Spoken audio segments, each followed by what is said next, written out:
Here's a lockpick. It might be handy if you, the master of unlocking, take it with you. Looting through the rubble, leaving cities war-torn, still incurring more scorn. Ragged and I'm forlorn, trying to unlock this. Open with my lockpicks, punching with my second hand every time the clock ticks.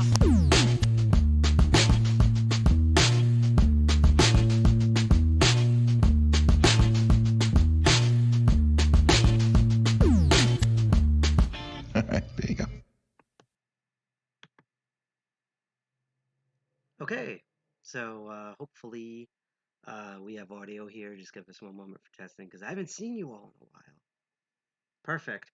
Hi everyone. It's 2022 and welcome to. And I just realized I haven't changed the logo yet. I knew I forgot something.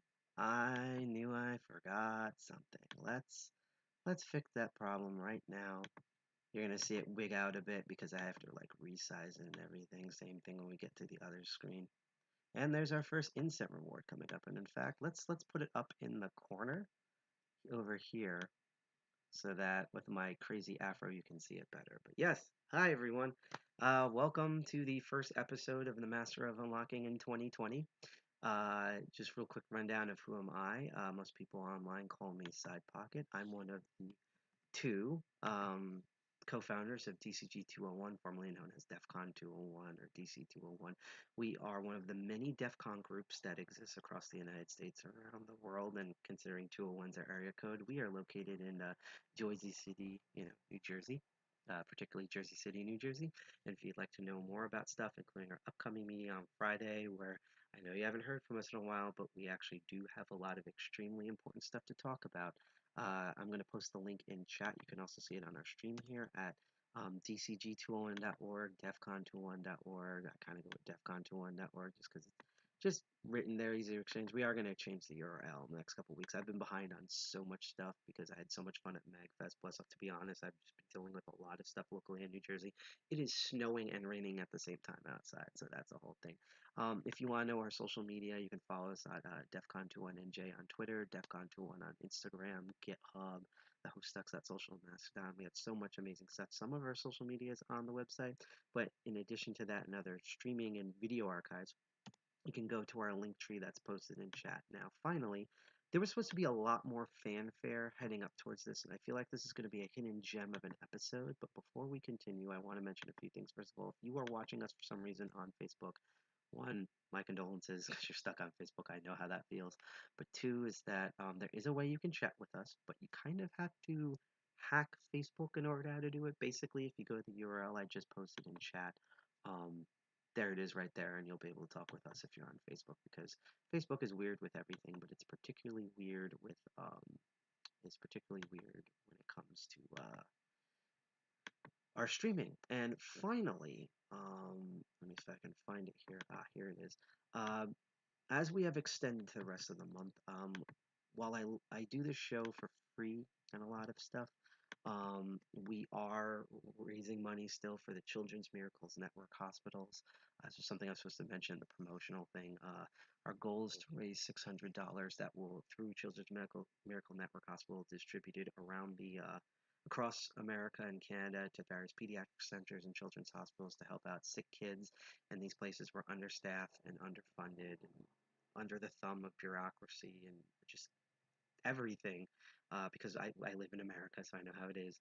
Um, with all these sort of various ailments, mental and physical illnesses, before the COVID-19 pandemic, it's even worse now. So we figured that the best way to ring in the new year is to help out sick children. So there's multiple ways to donate.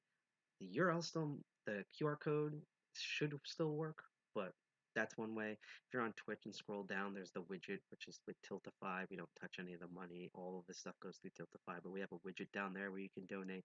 And finally, just I'm going to be posting this throughout the episode. There's the direct link where you can go and donate, even if it's just $1, $3, or $5.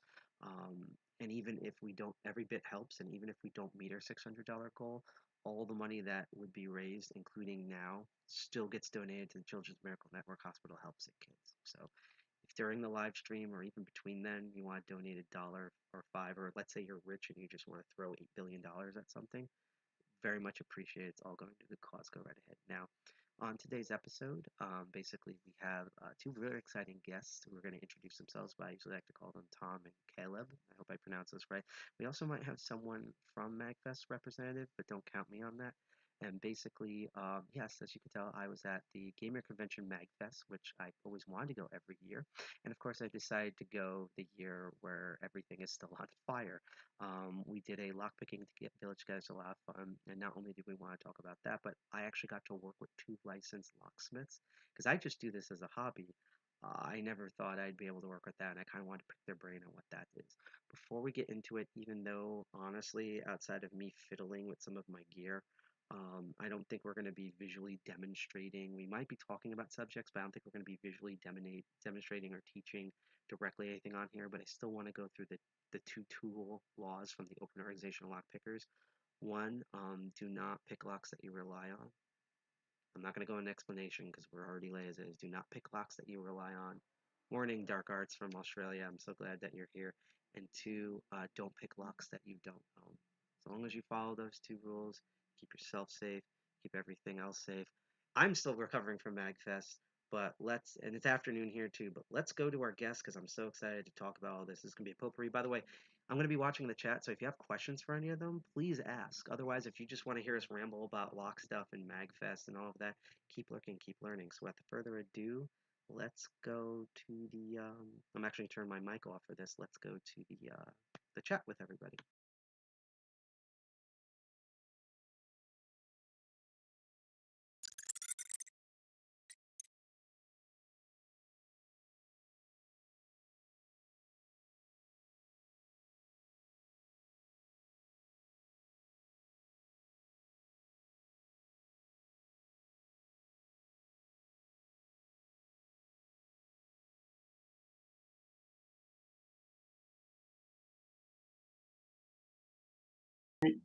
Is it working? Nice. Well done. We're here. Everybody's here. Professional stream.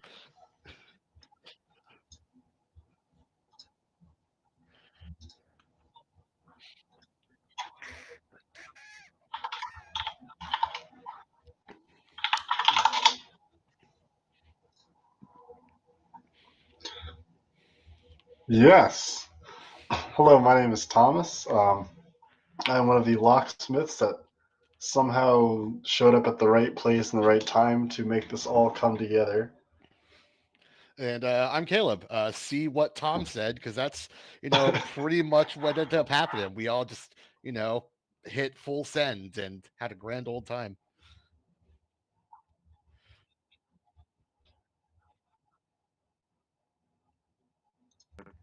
Okay, I think everyone can now hear me at home. I'm going to have to go forth between the different audio types for this. But basically, you could also argue, unfortunately, that You might have been by accident in the wrong place a long time because we do want to disclose, and we're going to get into this, that we literally, and we can do a detailed list, made the Lockpicking Village and our intro panel as sanitary as like literally max possible. It was almost, yeah, it was almost like a laboratory.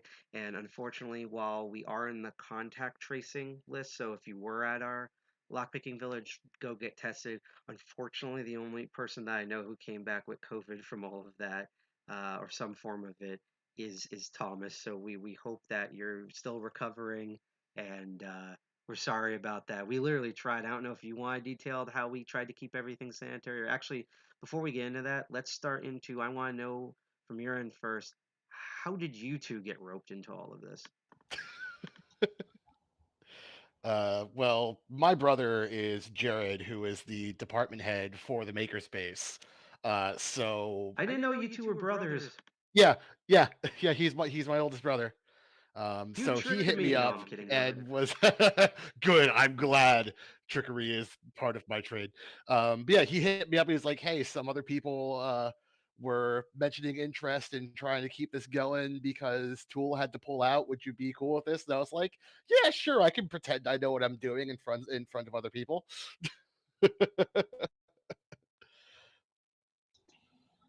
At least So that's what pretend.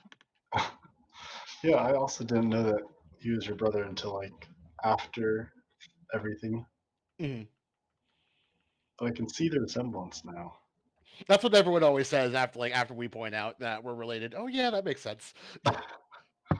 Well, it's not really something you'd expect ahead of time. Right. Absolutely. So, yeah, the bit of background here is basically, I didn't know if we were going to say him by name, but for I don't know which reasons. I know one of them was sanitary reasons and due to COVID, but this is where I came from, where they pulled out.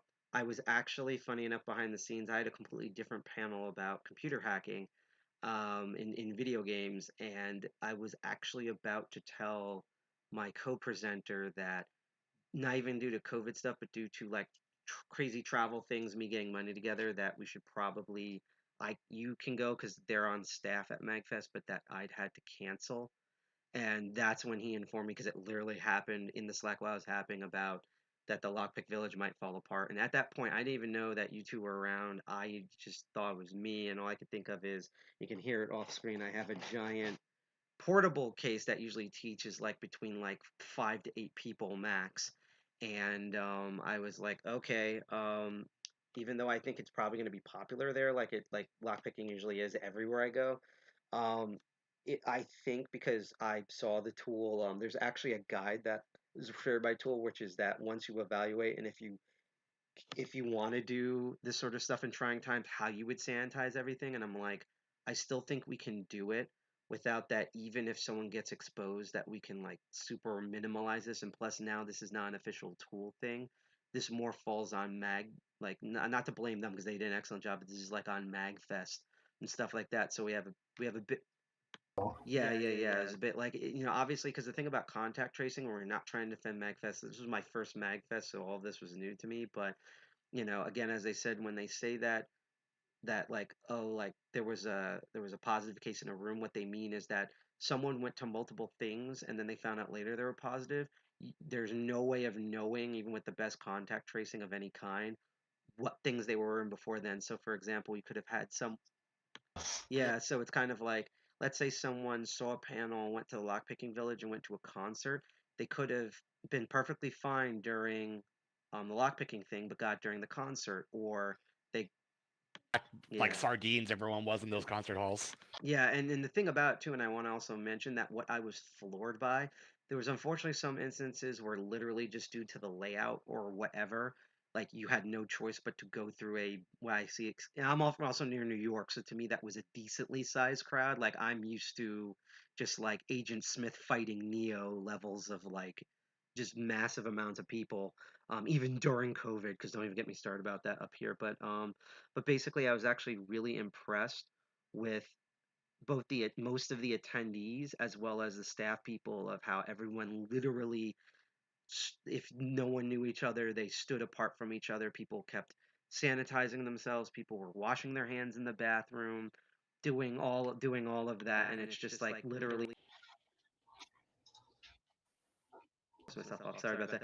Literally did the best that they could, and the fact that it's only like this levels of contact tracing and stuff is amazing, considering it could have been truly a super spreader where basically 90% of the entire con could have been infected, and like yeah.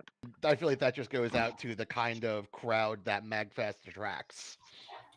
I also want to mention about another thing about this because I don't know anything behind the staff scenes, but one of the other things, and this is just my conjecture, and then we can actually talk about the village and how we had to prepare for it, and also what we did to keep everything sanitized, is because I'm trying to do the most minimum amount of speaking as possible, to be honest, because I'm more interested in you two. But the thing is that I uh I don't know anything behind the scenes, but I know the fact from because DEF CON was in a very similar position, even though I'm not on core staff for that, 2 years ago in 2020, where when you do conventions like this, you have hotel contracts, among other things. And basically, the worst case scenario is you canceling it yourself because essentially they want that plus interest. So you basically bleed money. The best way to do it is, for example, let's say there's like a really cool, like New York Comic Con is coming up, but like a major hurricane's going to hit it and it's determined it's going to devastate the city. They basically say, you can't do events during this, shut down, and basically you can tell like your insurance and the hotel, hey, this was literally an act of God, and then they can't like just bleed you money to death. I would not be surprised if MagFest staff, because I also heard that other people were doing this in Maryland, were like there was a mayor conference, because I remember I even watched it, and people were like waiting for him to say like what New Jersey has said in the past of like, unfortunately, we can't do this. Anything over 500 or 1,000 people is out. You have to legally close down. And instead, they said, and I will never forget these words, it's going to be tough, but we're strong people. Basically, like, you're on your own. We'd rather have our money. So like, I wouldn't be surprised. Again, I don't know anything about staff, but I wouldn't be surprised if, based on what some of the things I saw in terms of planning. Hi, everyone out there. Hi, Arnie, Amy, and SCJ, by the way. That if everyone, like, if they were like literally ready to cancel, and I wouldn't be surprised if a lot of people wanted it to cancel due to what the mayor said, and then he was like, "F you, I got mine," and so they had to go with it literally like a day or a few days before, because I imagine if DEF CON was in that situation, they would have also been like chaos behind the scenes. Any convention really. So I just wanted to put that out there. Hey, this is Jared. I can actually speak from that. Are you guys able to hear me okay? Yeah, we hear you perfectly Sweet. fine. Awesome. Yeah, so I've been staffing for 5 years now, pretty, in touch with what's going on. And that's pretty much what was happening. We had everybody was looking at the live stream, chatting what was going on. And between that and the snowstorm we had on Monday, we had that there was a very major discussion of like, what do we have to do here? And that's really what it came down to. We couldn't cancel and still be able to, without having to sell everything we have and go bankrupt if we did not get what's called a force majeure clause in the contract, which exactly what you were talking about. If the governor had shut down events, that was the only way that MAGFest would be able to survive us voluntarily canceling. I was talking to one of the office staff we only have 8 paid people who run all of MAGFest basically, along with all the volunteers, and they were saying they had a very stressful meeting on like Monday or Tuesday night when they had already started loading into the event. We already had arcade vendors bringing stuff in, and they were like, they decided we've already come too far to be able to cancel that, to do that to everybody.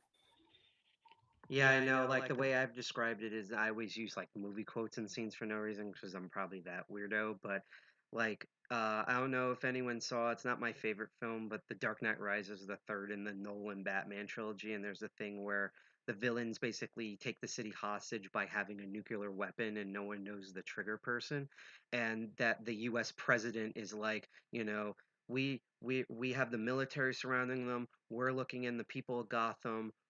We have you we're in our hearts, and like the police are listening, and Gordon's listening on the radio, and he's like, and everyone's confused because they're like, what does this mean? Like, what's the government? And he says what it actually means. What he says, it means we're on our own. And like I've been through scenarios like that at like conventions and stuff, not COVID related, where that's happened. So that's why again, I'm not part of staff or anything, but I just assumed based on that hacker conventions, no offense to MagFest, are way more crazy and have like nightmarish level stuff when it actually gets bad. And so like that was just based on my experience from no particular hacker con. So how about we talk about some fun stuff? So what I will say about because my whole prep on this was we did a bunch of discussion in the Slack and about setting this up, and that I did bring my case. I wish I could have added more like master lock number threes and stuff, but I both ran out of money and time. Funny enough, I'm not going to get too much into this, but I got bonuses and stuff and a ton of money literally as soon as I got home, and I was like, this would have been nice before the con, but Oh, yeah. I'm sorry you were a little bit muted on that, but thank you. But the thing is, I just want to mention about the sanitation because, like, especially because staff came up with ideas. That even though I was following the guide that I was blown away by, basically, we had like we were for some reason given like every PPE available, and then as people were coming in, I think it was. I remember seeing Caleb do this, but I think basically, I think both Thomas, Caleb, and maybe even Magfa staffers are doing this, where they literally had the hand sanitizer, and as they came in, they would squirt it in their hands. Anyone who got Thomas and the volunteer who was keeping a Yeah, head I think count. it was, I think Nathaniel. Nicholas. Nicholas, yeah, that was his name. That's the name. Yes, and basically, we and then when people left, a lot of people used that. Anyone who wanted gloves had them. We were masked. Everyone else was masked. You basically had to be for the convention because I got to see people yeeted throughout the few people, but a few people yeeted throughout the day for not having them and not complying. And a lot of cons, by the way, that I've heard don't even require that for some reason. So that I just you would think basic, it's like come in with pants, and like a lot of cons apparently don't do that. So Magfest did, so bravo to you. But the thing is that, and yeah, and the big thing about this too, and this was I think the nuts part. This is why I wasn't planning. We were already planning to go in with disinfectant wipes and do all the equipment, and there was a line, and because we only had, and they'll talk more about this, like we didn't have the biggest room. Not literally because like no one liked us or something. It's because we literally didn't know that was also the maker space, and we didn't know like how many people would show up. So the fact that we could only allow X amount of people allowed us to really control how many people were in there, how they were spaced. But in addition to cleaning all the equipment, spacing the people out, all of that, hand sanitizer in people's hands when they entered in, staff came by and literally like spray bleached the entire thing. Like it was like basically it could have been better is if they had like a fire hose connected to like a truck full of Clorox, and they did that every time. Down over every Yeah, table. like like they like at the dentist where they put the lead bib over your balls, and then like we're standing behind the doors going like you'll be fine. But basically like they like Was thrown to out there as sum an it idea. to sum it up so I can let them talk. Dead serious, even though I did a wipe down before I brought my own equipment, and it stayed closed in my hotel room until I brought it out. My stuff is now cleaner after MagFest, the tools that I have, than when I brought them to the village. So that's why, like, even though it disheartening to see, and I know the only one I'm confirmed for is I know that Tom unfortunately has it, and we don't know when, but he was in our village. That's why if you were in the village, get tested. There's a whole list, and I'm going to look at it on the website while they talk. But basically, that what was I getting to with this? That it was just comforting to know that we literally tried, like we went above and beyond. The staff did, we did, the people attending did, like they literally on their own spaced themselves out and stuff.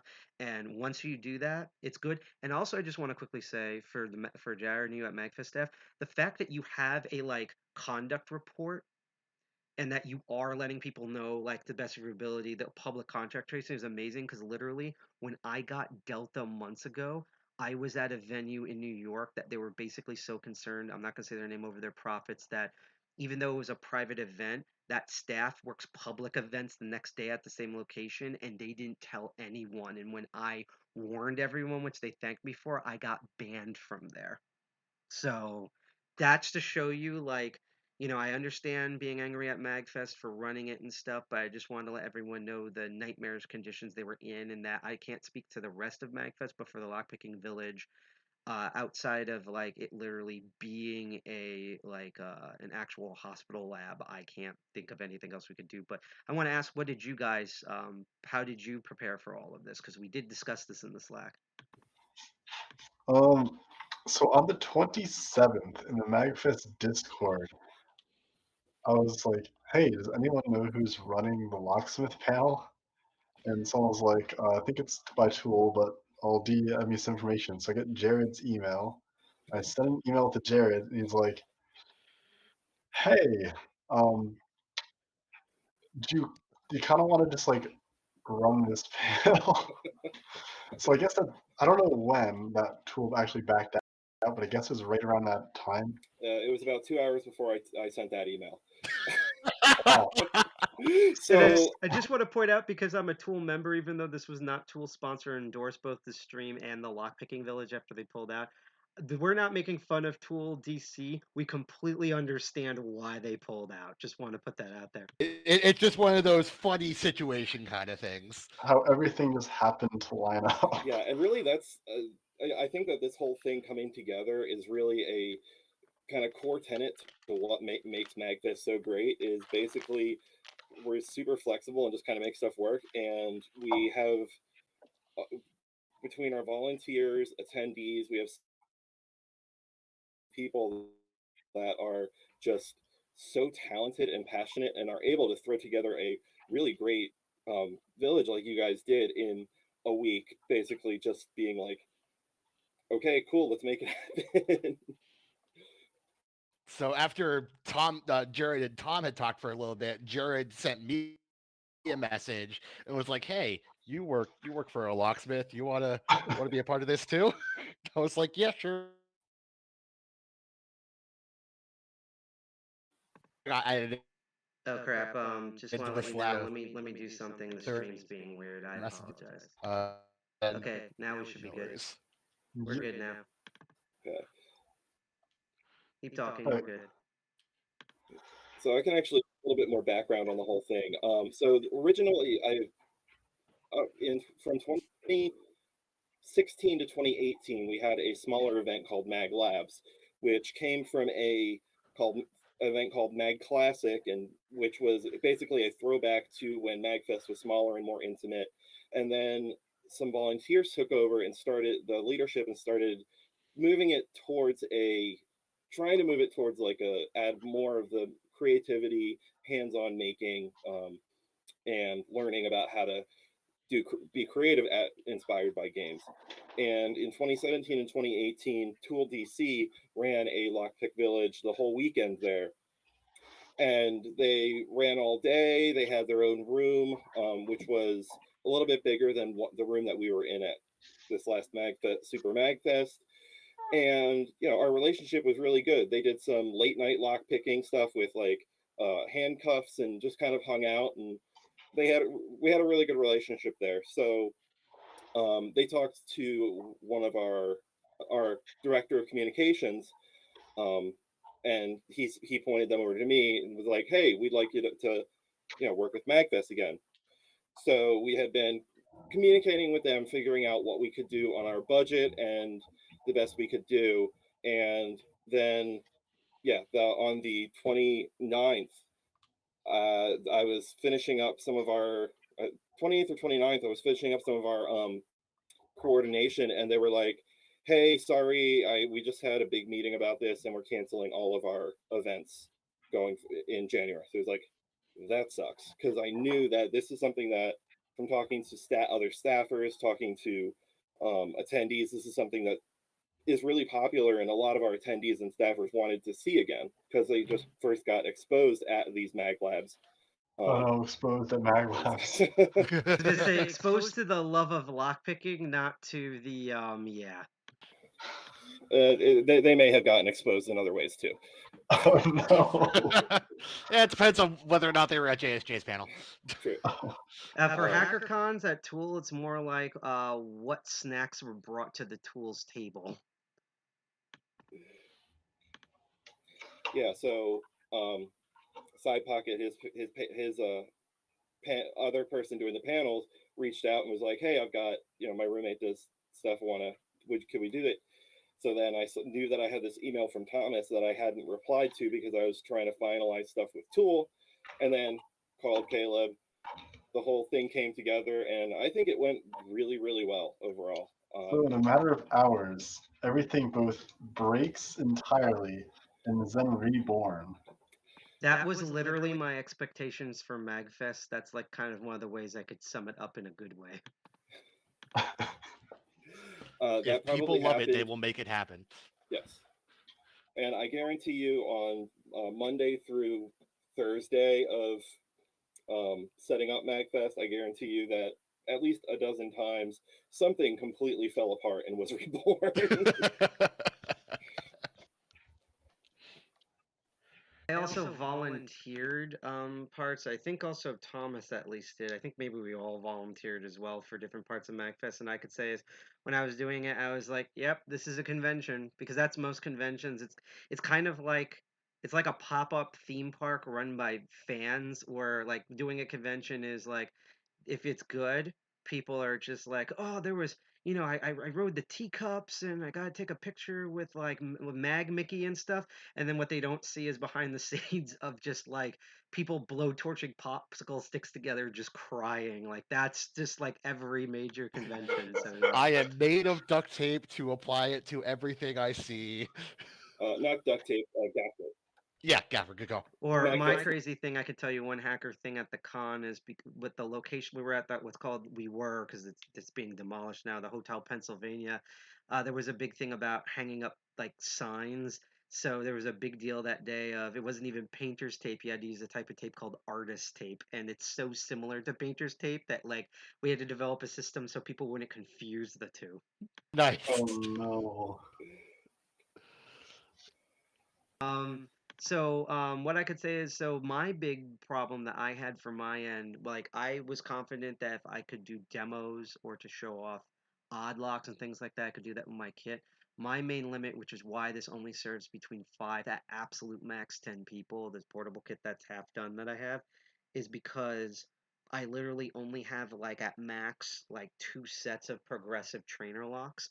The power that a tool organization has is that every tool organization literally has boxes and boxes of the tool 1 through 6 pin progressive lock sets to like literally like do an army for, just in case you have to do this at conventions, or God forbid, because Tool's also done this, presented at like the White House and like military bases.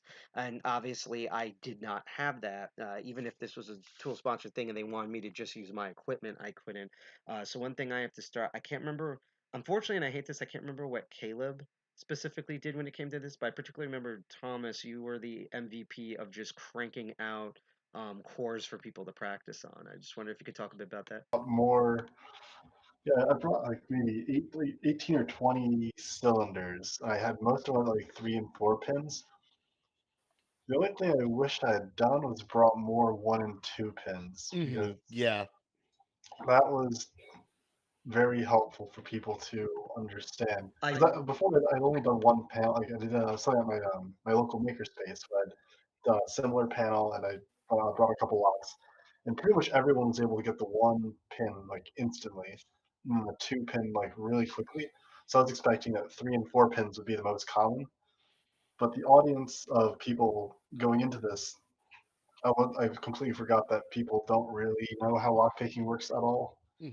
So And also, like what the 1 and 2 pins do for people is it really helps them get the feel of a pin that's binding versus a pin that's not binding, and what the click actually feels and sounds like when you get that, and how the cylinder wants to move as well once you actually get it to fully pick. I think even worse though was the tension, because a lot of people were just either putting nothing on it or putting so much tension on it or putting their finger right next to where the cylinder was. So Right. I found the best way to show that quickly to a whole group is I would take a tension wrench, put it in my fingers, and I would show them how much it bends. And then I would take that tension wrench and point it to everyone, and I would have them put tension on it the same to bend it the same amount. That Mhm. way I could instantly tell if they're putting way too much on it, way too little. I could say a little bit more, a little bit less. And once they got that feel, that got them picking a lot quicker, Mhm.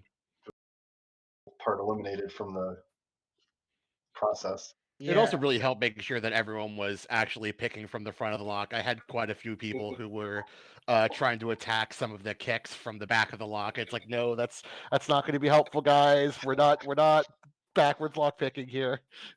I'm an like most, and honestly, people have said this at Tool. So I guess you could quote me on this, that I am an experienced instructor when it comes to this. Is why I get dragged to a lot of the local Tool stuff around here.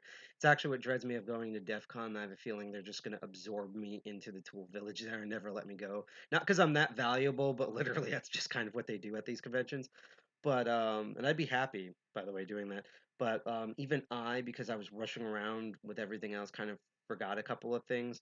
I did, which I can't remember if I brought this up in Slack, but I think I remember mentioning something that every time you asked me how many of each pins to do, I was like, just a crap ton of 2 through 4, and then make like, if it's like, it's like you have to make like 10. I'm just trying to pick a number. If you're making like 50 tumblers, make like 35 of them, or like 40 of them, like 2 through 4, and then make the rest 5 or 6, because in my experience, most people, especially whether there's time limit or not, they only get to 4, maybe 5 in one sitting, like 6 hours straight. um that takes, so that's been my, yeah, and I kind of forgot about that, and that's why I was going nuts. The other fun thing about this that I hope one day goes into the Tool presentation guide itself, was me running around trying to make sure that everyone got, especially I know how excited it is when you pick open a lock, to only rotate the cylinder like 30 to 90 degrees and not to spin it all the way around, because, regardless of, and that was another thing with the cylinders you made, even my stuff, this is all physical stuff that has been like beaten to death. So like we're literally dealing with like physics here. So some stuff is just gonna break or seize up or not work. And but that's one of the things to minimize it. And I've been lobbying for Tool for years that when we upgrade the slides again, to put in the, when you work on your practice locks, here's some things to think about. Like, you do this, you say open, do not spin them all the way around. This is what spinning all the way looks like. Giant X for no. 90 degrees, this is what it looks like. Giant check for yes, sort of thing. And that was sort of like my hurdle. And again, I also heard, which is always the frustrating part, because it's usually tension, and it's really like, we can't say like, oh, you use 7 tension, like that doesn't exist. It's like really hard to describe, and each person learns different. So Press on it so really. that's like a whole thing there. Yeah.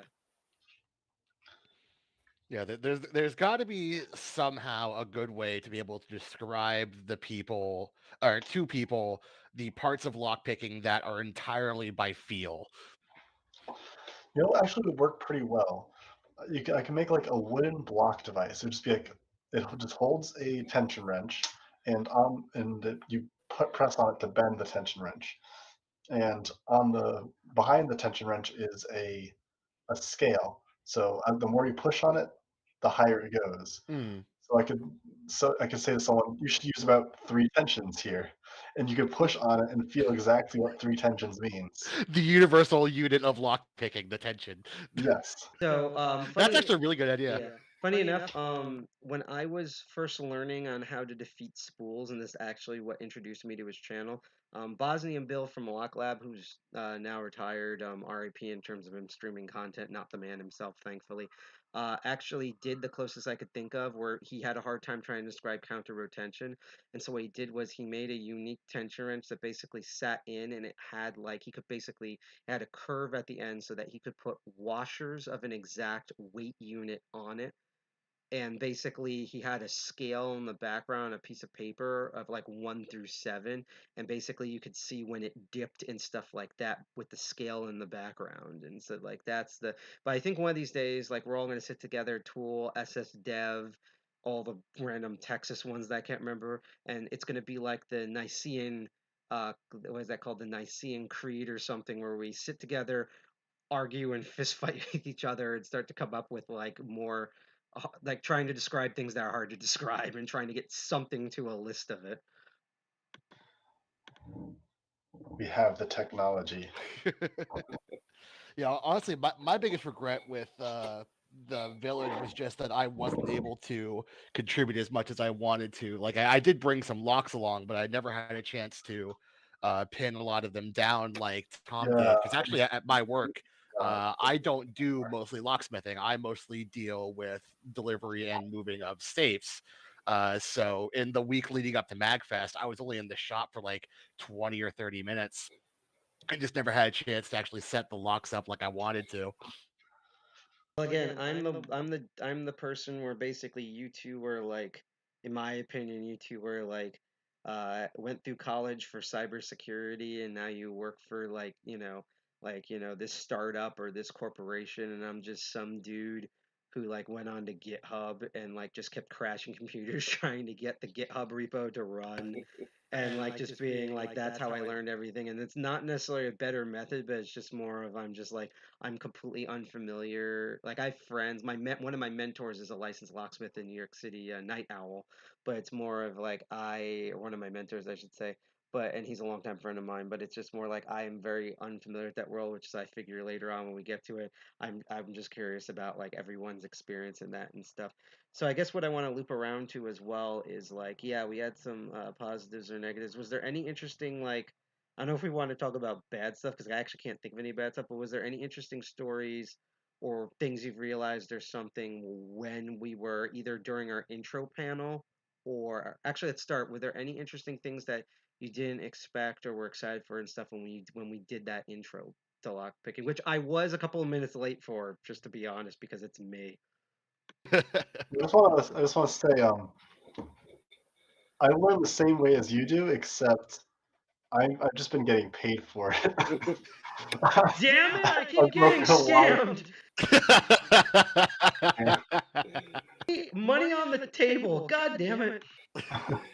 Dude, I was surprised by I was helping Caleb and Thomas get all the computer and stuff set up, and I looked up and the room is absolutely packed. And I'm thinking, we're in COVID for one thing. Two, Yes.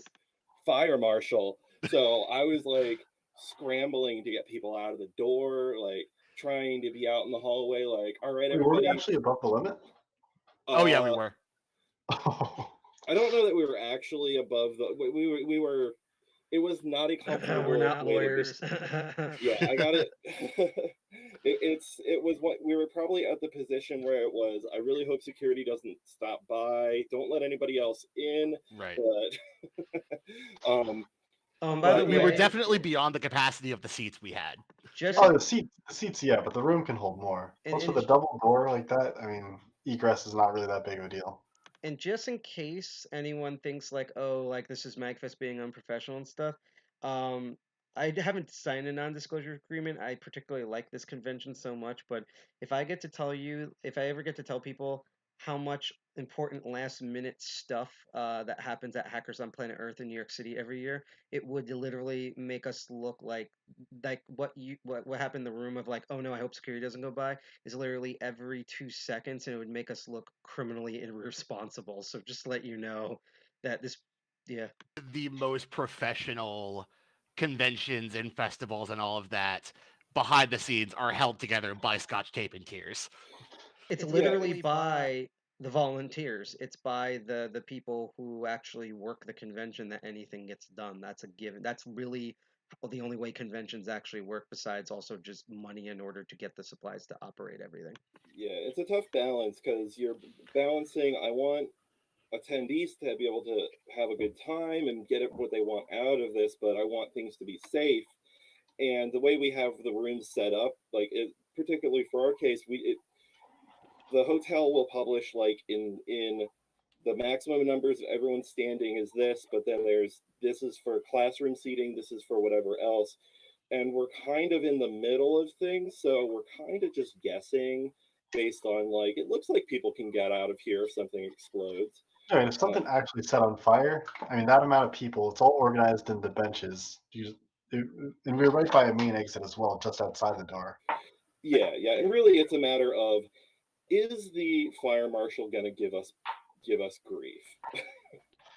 That's really the biggest thing. I haven't gone the past recent years, but I have gone to the New York Comic Con for over 10 years from the first con.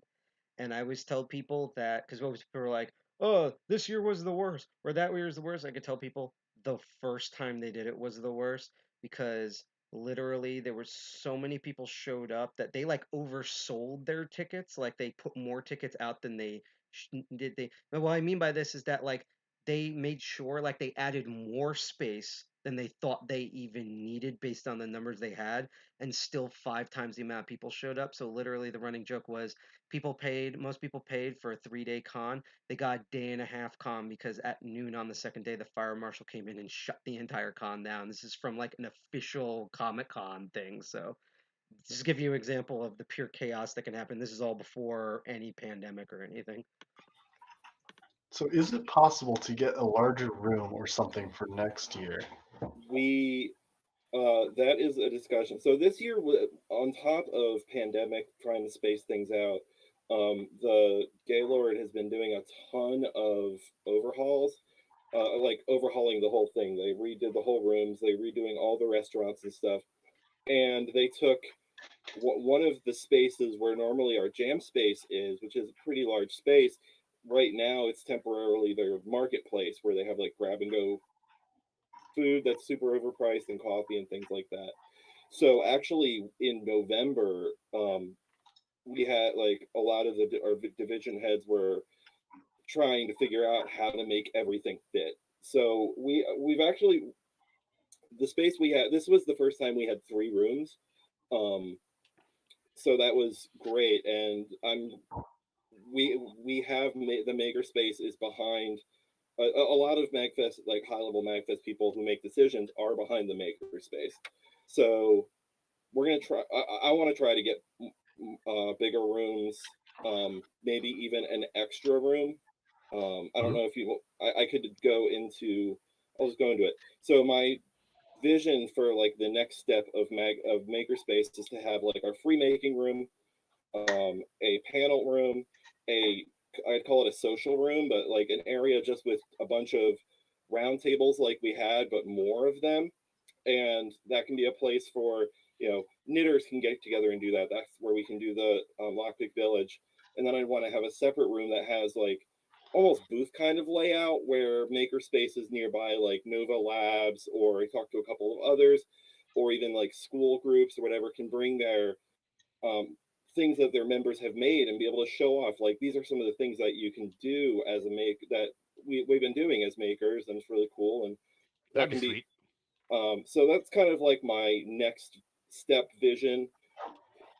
Eventually I'd like to relaunch labs with mag labs with a basically a focus of making is 80% and the gaming and like actual having games and music is 20%, Yep. compared to what's like Super Magfest right now is more the opposite way. It's like 80-90% consumption and 10-20% creating. You can do some things with the musical guests where like you get some demo scene in and other stuff like that where it's more of a maker focus. I I absolutely maker love the theme. jam session. So it's like that type of like that's why I imagine Mag Labs would actually be like as like a full thing on its own. Like some guy that games like color that's just live creating music. So That'd be sweet. Yeah. there was actually at the last Mag Labs, a chiptunes artist from Philly named Chipocrit we had him do a set, and for his last song he had like a little like touch a little like 9-button controller thing that was tied in, like wireless and tied into his production setup, and he like we were passing it around the attendees in the concert hall, like, and they were like, adding their own bleeps and bloops, and it was like a super cool kind of hint of what can be done with that That kind of thing. that's Pretty actually cool. what my brain was kind of thinking of, that if I had to do something like that, where it's kind of like the whole like Twitch plays Pokemon, but it's like MagFest creates its own chip tunes, where like you have all these classes where people get to like make chip tune stuff for the first time. Of course, you'd have to figure out what platforms and stuff, and then have a thing where people can come in and like put their own rhythm beat and then you basically have someone sitting at the center who's experienced with this, and they kind of take them and flow them in and out. So whatever generates out of that, while it sounds nice and coherent, is made by like all the different people that attended and interacted with that. There's so many cool things you can do. It's also nice, which why I'm imagining what the Mag Labs is more like, is the sort of like, like, oh, you go to the arcade, you go to the console area, go to the indie area, and it's like you're the consumer playing this stuff. In my brain, like, what I assumed was the Mag Labs was, here's how people actually create and maintain that stuff. Like, this is how people like rebuild the arcade machine so that they work at MagFest for you to play. Like, this is how your game console reads a light gun. This is how all of that. And the lockpicking thing, I guess, is just because my background on this about the room is I was actually like, oh, we have actually a decent sized room, because I actually had no expectation of how popular it was. I was just warned that people at MagFest would like it a lot. And then that's why I have that video where what I wasn't expecting was, because I've seen the makerspace and like the lines, and I remember being like, I was looking at there was like a Mandalorian thing that the Mando cosplayer group was doing, and they had like, it was like a 20-person line, and I was like, oh my god, like I hope we actually get something like that. Like that would be, I'd be blown away from that. And then when you guys were like, every time someone went outside on staff and came in, they were like, yeah, we have people, in that like tone of voice and everything. And then I finally went out there, and that was that video of like, I thought we were in panel room one as a keynote or something, because the line went on forever, and that everyone stayed too. Like no one like got fed up, from what I understand, went F this and left and did something else. When we got to the last people, that was the end of that line. Absolutely blown away that the entire time we had the village, we had Four a line. hours. The entire three, yeah, well, exactly. Even before the village, like we had a line for the panel, and then a consistent line for the entire time we were doing the village. I'm just glad we were able to get everyone at the end, because right at the end, like the last 15, 20 minutes, maybe like last half hour, Nicholas let like 15, 17 people in. Yeah, We were like The five people most left, amount, yeah. and one of them was like, "So we just waited in this line for half an hour. We don't even get to come in." I'm like, "Bruh, I feel you. I'm gonna make this work." bruh, Like, we'll made make some this room. We work. got But a at the couple same locks time, the out. world ended. We need to make sure we don't all die. Bro, grab this top of the keyway and a white claw. You're going in. So yeah, everyone got in. I mean, I think it ran like 20 minutes over time, but it all worked out. We were also fortunate enough that, in terms of, because the labs, all the different lab activities themselves had a schedule that, if I remember correctly, there was like nothing else left in that room. So even though we went over time, we were kind of, and literally, if I didn't have my panel, and like basically an hour after that, I would have hung out there like an idiot extent. Which is why I still some people did that. If they saw me, I still had my clear lock and my picks on me, and I could go through with that, because I do that anyhow, because it's like I think that's why people think I am a magician, because what's so weird, believe it or not, this is really funny, just so you know what my life is over here. Everyone knows me for the lockpicking stuff around here. I'm not like famous or anything for it, nor do I want to be, but everyone knows that. And I've had gay men, and particularly people of the opposite sex of mine, I identify as male, who I've become friends with, who had to admit to me that when they met me through the lockpicking, they legit thought that even if I knew that I was doing that, like I have this around, so it's like, hey, cute girl, I'm gonna impress her with locks, and then have a beer with it, and that was not the goal or the idea. I'm literally just that much of a dork, that the way I describe it is, because I've met other people who do instructors, especially at Tool, and what I could say about when you're used to teaching this, you're a Mormon, but instead of Mormonism, it's about locks. It's like you find yourself annoying of how much you advocate towards lock sport and learning how locks work. But the Honestly, real I'm question getting is, super involved with MAGFest. Sorry, Thomas. oh, no, I've got an idea. If we're able to do multiple panels next year, to do a Lock Sport After Dark panel. That would be neat, kind of like, like our own like mini party. Watch it be the like safest, sanest room party. Like it's the one where no one passes out, and no one, because usually Tool is like that at the hacker cons. Like everyone else has gone nuts, and like the Tool table that people are drinking, but it's not like the rest of the con.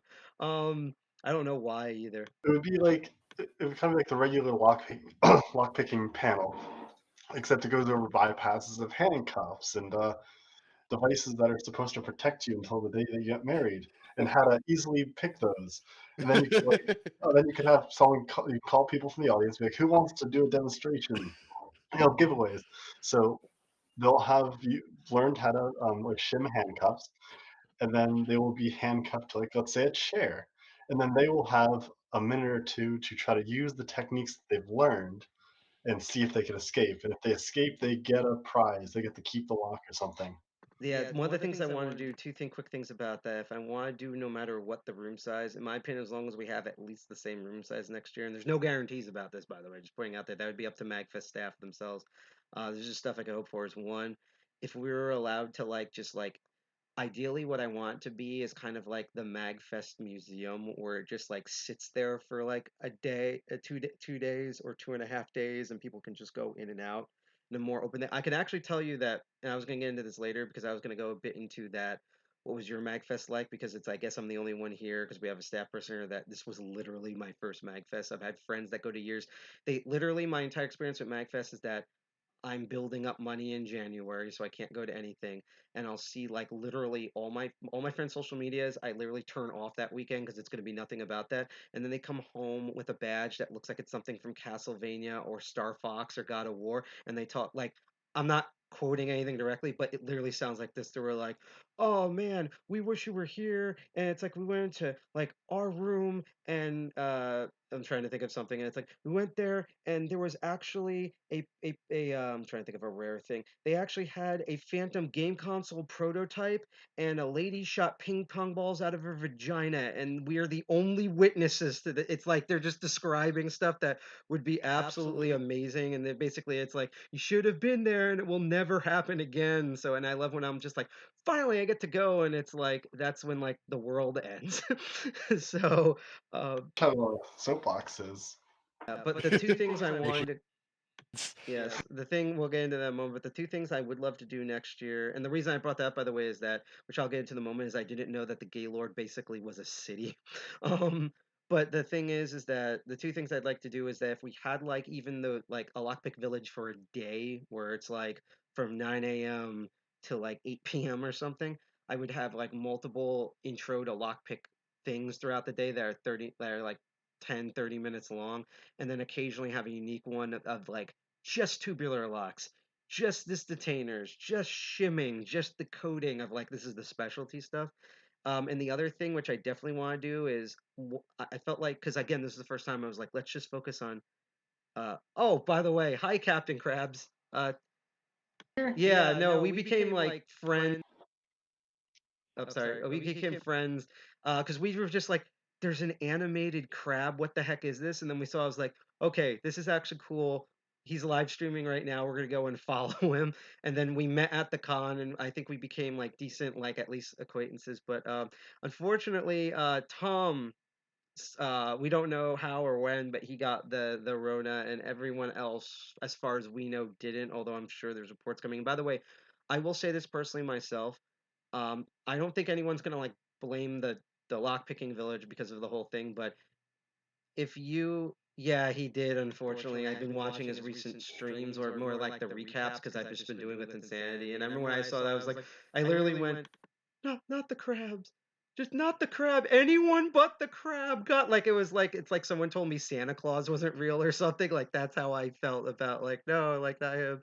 And like it's like he's the most wholesome like thing there. Why?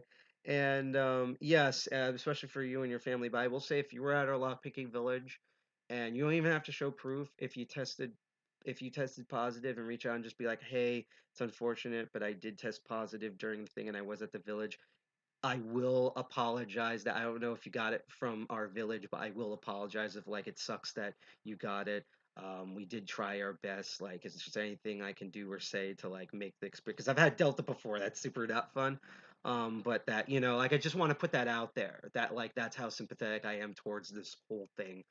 Um, I got it Thursday or Friday, just based off when it showed up. Yeah, and when I got Delta, it was literally like I can know because of the whole thing. I got it Sunday night, which I knew was that event, and then Wednesday the symptoms tried to kill me. Yeah, so to get into some more like we definitely can talk in chat, but it's more of like a positive thing. So the two things I want to do next year. So my thinking of this, and probably tools, but just my thinking is that I'm thinking MagFest, like it's mainly about music in games, but it's ultimately about games, right? And I do know because we've been experimenting with this tool, actually has different games that we play with locks that I would like to bring next year.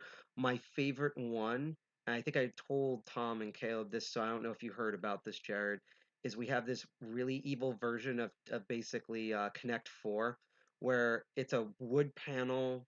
The Deviant's built like Deviant Olm, who leads Tool and is a big person in the scenes, has built 5 of these. And basically, it's a wood panel, and it has like a 5x5 grid of like loop hooks on them, like little metal shackle hooks that you can put padlocks on.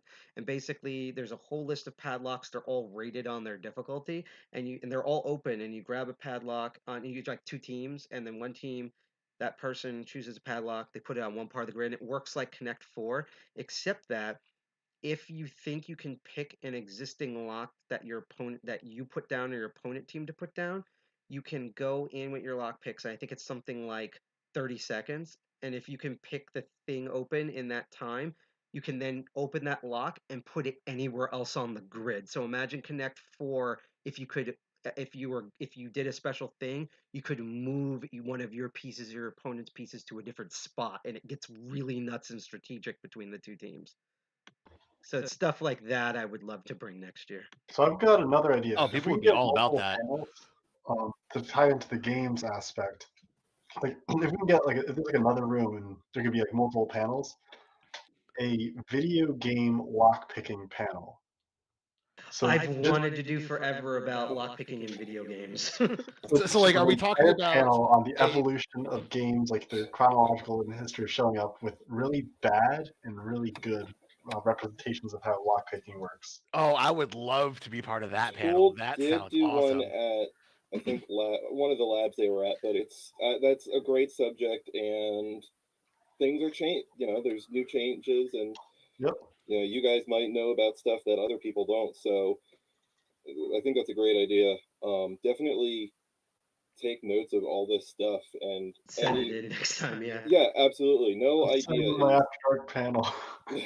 I will say this, again, I'm not part of Tool DC, even though all the Tool groups are part of the same umbrella organization. So, like, and by the way, I didn't like lead the Lockpicking Village panel. This was literally like basic. I feel like if one of us did this, like we wouldn't get very far in it. So it was truly a collaborative effort between all 3 of us. So basically, I want Tool DC to come back next year, literally just for the resources of it, if they're able to. And so my whole thing is, while I can't put ideas down, if it's going to be run by Tool DC, that's going to, like, they're going to, in my opinion, say, besides also MagFest, yes or no on stuff. So I just hope, because I've never had to interact with them before, that they do at least take some of our stuff in consideration. If they don't, no biggie, it's their thing. I'm just also noting that aspect of it. Yeah, They can do all the regular stuff. We'll do the video game panel. Yeah, we can also do like separate stuff at different like actual panel rooms. So another thing, and by the way, here was this thing about your cylinders, Tom, and literally I didn't realize it was a problem until we actually had people practicing in it. I'm gonna read chat first. By the way, I just want to mention in chat, if you have any questions, I can relay that to the people I have on the Jitsi meet. But it was funny because we actually brought this up the intro of lockpicking. Thanks to the fact that I only had a limited amount of tensioners, so they all were different widths, because all those widths work with the practice locks I have. We actually ran into the thing of the intro to locksmiths panel about the keyway determines everything about how you tension. So unfortunately, some of those keyways just confused even me. And it wasn't like we didn't know this was a problem. Like I looked at them and I thought they were fine. And then when I tried to engage with some of them, it's like, oh no, crap, this is exactly why I wanted a million tool tumblers. Like, that's why. But again, you did your absolute best, and we would have failed if we didn't have any of those. Real quickly, Dark Arts, I absolutely agree. TV and movies suck at showing lockpicking. Oh wait, mostly because actual lockpicking is boring as hell if you're just watching it in a movie. I've got a great idea for that panel. I just recently I was just watching the movie Hackers with some friends last night, and it reminded me Oh of the boy, original it's our favorite DEF. movie.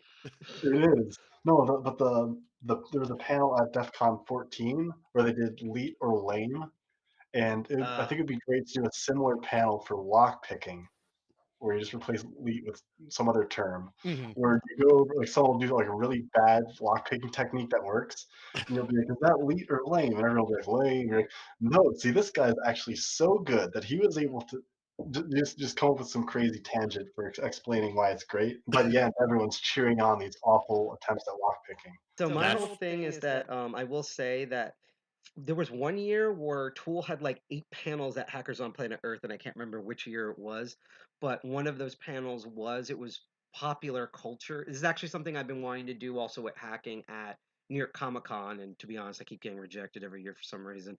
But that's why MagFest automatically is better. But the thing is that yeah, is that they actually did a panel about popular culture's like depiction of lockpicking, good and bad, and like the different degrees of it, and also having to explain that it's probably the same way why they can't show to some degree proper explosives is that no one wants to like show the real, even though they're all over YouTube now, like the real techniques, and then someone actually does them and the production gets sued, but still we're going to judge them. And they did cover video games, but I think they only covered two, and I know one of them was Elder Scrolls. I have a way bigger list than that. If you actually saw or you see pre-record later the intro, you can tell I'm very familiar with the different lockpicking in games. I can say officially now for me with movies, two things. There's an actual Japanese manga. I've been trying to get my hands on it on imports that was turned into both a TV show special and a movie with the same actors that is ridiculously accurate. It's basically, as we call it, the Mr. Robot of lockpicking. And I can't remember what it's called, where it's like so, it's truly insanely accurate because the manga Ken who drew and wrote the thing, his father was a locksmith. And so even though he doesn't use it, he knows. Yeah, and if you didn't hear, because it was on partial mute. Oh, nice, Caleb said. But that, yeah, there's that, and they actually highlighted that, and they had clips from the movie, and it was like amazing, like how they did tension with it not boring. So, for example, real quick, you can see the video, but there's a thing, and it happens in the manga too, where he has a best friend, female friend, and he's actually not even in love with her. It's literally his best friend, and she's with on a date that he feels the guy's scrupulous because he's heard rumors, and then she gets an emergency call about them on the date, and basically the whole building's locked, and so he's hearing her, like he thinks she's getting assaulted on the phone, and he's just eating through all the locks with bypass stuff. And the joke is when he actually gets in the rooms, the sound was he did try to assault her, but all the sounds he heard was her beating the shit out of the guy. Like it's absolutely amazing how they like figured out like like the way with Mr. Robot, like the parts. And as Dark Arts brought up, my favorite fail one on film is Hawkeye. And yeah, SFC with two like hook picks and no tensioners, and it's just bravo Disney. Like SFIC. Like, yes, why would you do that? it's like Disney. You have now proven that you are truly the company of make believe. Thank you for that. I mean, at least they get that right. I will say this: at least they got right that locks are that the door lock is actually in a door, and it was a door lock. It's not like they put a master lock number 3 in a door. So that that was actually accurate. But yeah, no, I've been wanting to do video games. I know a lot of ones. I have literally a I literally have a text file folder that every time I encounter a new video game with this. And to be honest, I might ask you in private to rope into this, but eventually, it's probably going to be 5 years from now, probably going to be in VR to some degree. I actually, because I keep thinking about the Nintendo Switch Joy-Cons, the motion controls for VR, and the DualSense and stuff. I actually, because I used to make video games, I used to design them, level and scenario designer. I want to make one where even though the scenario is fictional and it's all about lockpicking, it's basically a puzzle game. I want the actual lockpicking to be accurate. It's like the kind of the same way of like imagine like like I've seen military sims where they get the actual gun stuff right, but the guns are just themselves are fictional names, but they're actually real guns, and this is how they work. I want the same thing where instead of American locks, it's like Patriot locks, but like literally it's the same pin stacks and actually make that as a puzzle thing. I already have a design of what the visual look to be like, and like this is probably something that's going to probably be finished in 5 years from now because I'm lazy and underfunded. But and when that happens, I would literally put an open call of Tool and other locksmiths like yourself of like, can you please help me with that side of it, even though I've been doing this for years, and that's like one of my ultimate goals for me personally. Hell yeah. Hey, here's a question, mostly for Tom, but Side Pocket might also have some input into it. Okay. What's the weirdest thing you've ever done with lockpicking? Because I have a pretty good story Oh from my boy, friend's wedding. you two go first, and I'm gonna try to pick out of the many stories I have with this, and they're probably honestly lame, but I still need to pick. Man, I can't think of anything specifically with lock picking. I've got a kind of sketchy story. It was like I was at the shop one As long night. as you legally can tell it, and you feel like you're Yeah, not no, in danger, yes. no, it's not like no picking actually happened. But so I was at the shop one night. It's like winter, so it's dark at 4:30, and some guy comes in with a hood over his head and like looking down and everything. Like walks over to the wall, just like hands in his pockets. He's like comes up to me asking if I sell lockpicks. And I'm like, no, we don't have anything. I think that's another question or two. And like eventually he leaves. Then like a couple minutes later, someone else comes in with like dressed very similar, like hood over the head, and just like looking at the wall, like sketchy for like minutes, like maybe 5 minutes or something. So I'm like, okay. And it's great because my boss, he was like in the original what was the thing? Ultimate Fighter, WWE, like right when WWE started and all that stuff, like back like before when there were only two rules. It's like no biting, no eye gouging. So he's been training martial arts, personal trainer. He teaches NRA classes. So we're all trained there. He comes in and like, yo, this guy's acting sketchy. So he's got this old 10 gauge goose gun that he's been like restoring at the time, Hmm. and it's like mostly put back together. So he just comes up to the front of the store like, "Hey Thomas, the action on this thing look clean yet?" As he's just like rack it back and forth, and the guy just leaves. That is awesome. I love people like that. This thing look clean enough. So for me, my weirdest story actually concerns my friend's wedding. I was her maid of honor, and we This is were already awesome. we were downstairs uh, getting all ready. So in that room down there, there was a room where her and her mom were getting ready. There was a room where I was getting ready, and then there was like a shared room where we had all of our stuff in there.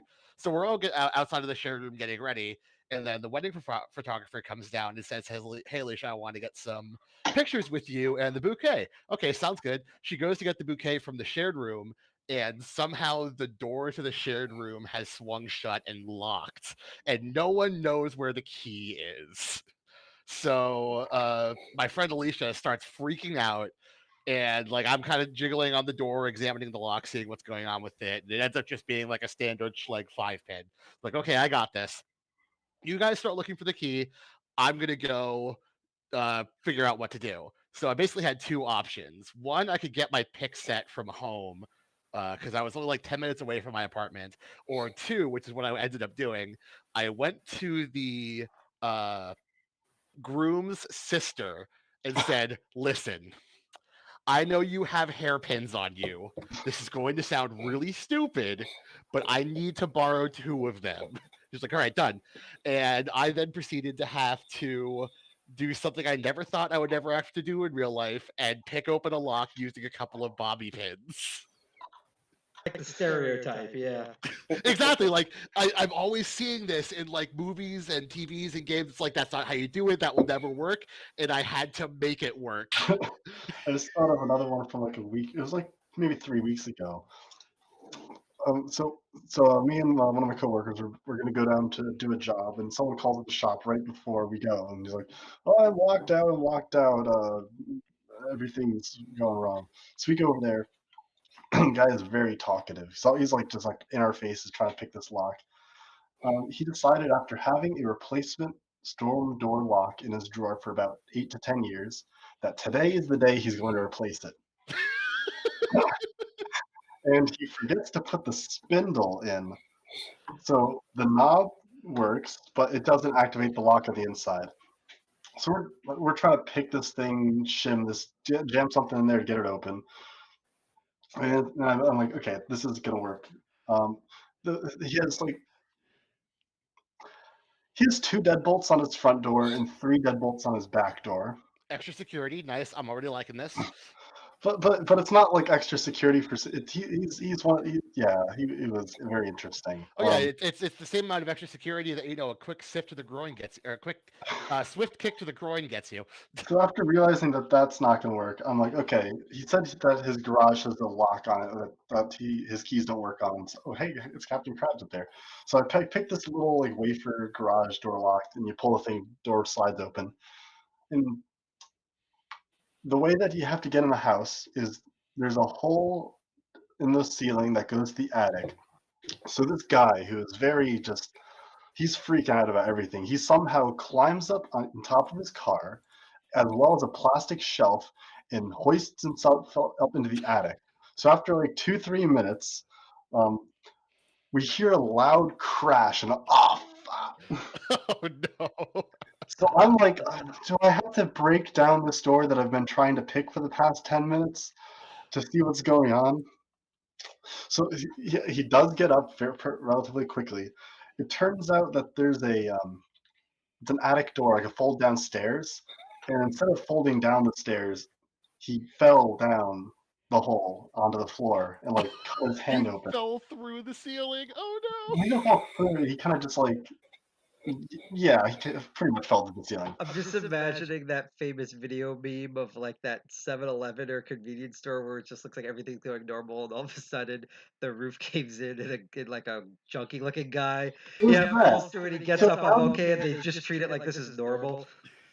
so this guy's hand is like bleeding profusely. I'm like, sir, I'm not going to try any of your keys. I need you to go wash your hands or something.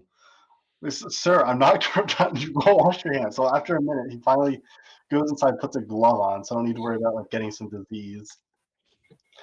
And after we get him in, he shows us the whole house and how he's got 4 Christmas trees in his living room. He gave us the house tour, but after that, he's like, which of these keys works the garage door?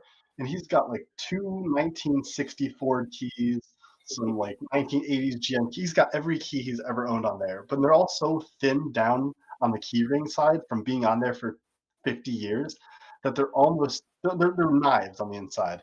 So Oh he's got no. 4 Y11 keyway blanks, and I have the lock out of the lock. I stick it in there. I'm like, this doesn't line up. This doesn't line up. This doesn't line up. This doesn't line up. It's like, no, it's this one. I'm like, sir, it's not this key. It's like, but it's always so. Funny because I just picked the lock, put it back in, and we got out of there.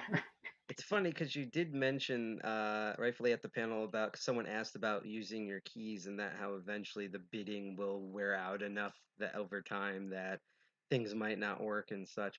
I do want to relay Dark Arts Lockpicking has a story I want to quickly relay, and then I'll tell what I think mine's is. He wrote, last night I literally slipped on I slipped my front door latch to get in because I left my keys at the lake with the missus, and I really needed to get inside the bathroom like it was an emergency. Good thing I carry a micro shim in my business wallet, so good for you. Listen, your calls, and when you gotta go, you gotta go. The But sink. I don't really have one story, but I'm gonna try to limit it down. And I'm gonna show this on the camera, but I can tell you what it is.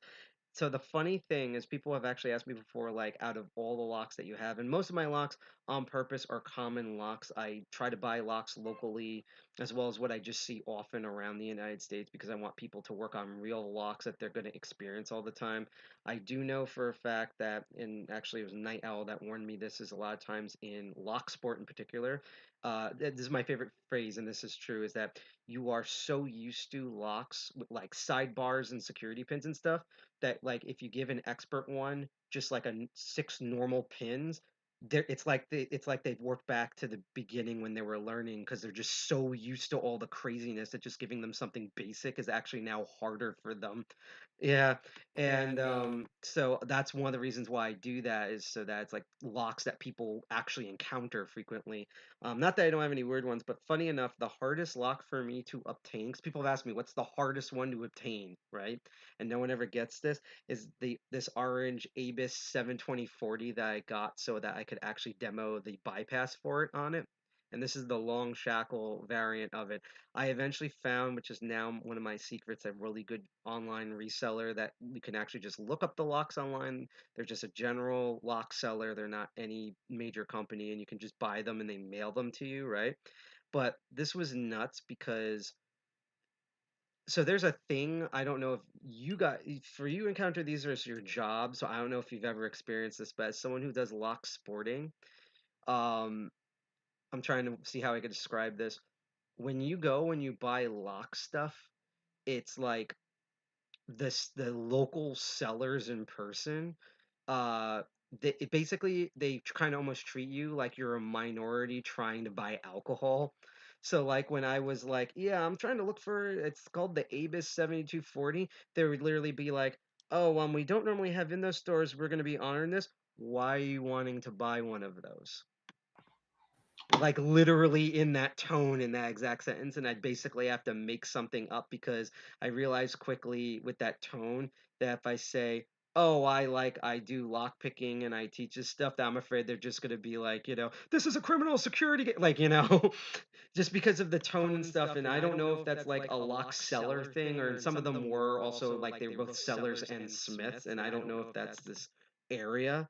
But so that was actually one of the reasons why, even if I could have ordered it online through them, they were literally acting like I was being like, I honestly thought I was like, is the Abus 7240 like apparently bringing this up is like saying, hi, I want a Glock 18 with no paperwork? Because that's how people were reacting of me requesting it, of like, why would you want to own one of those? Like in that sort of way. Not in like a curious of like, why would you have it? But they made it insinuous like I was going to do or learn something horrible by owning it. So I was like, when I found it online, it's like, fuck it, unless I can buy it at Home Depot and Lowe's, I'm just ordering this shit online just to avoid that.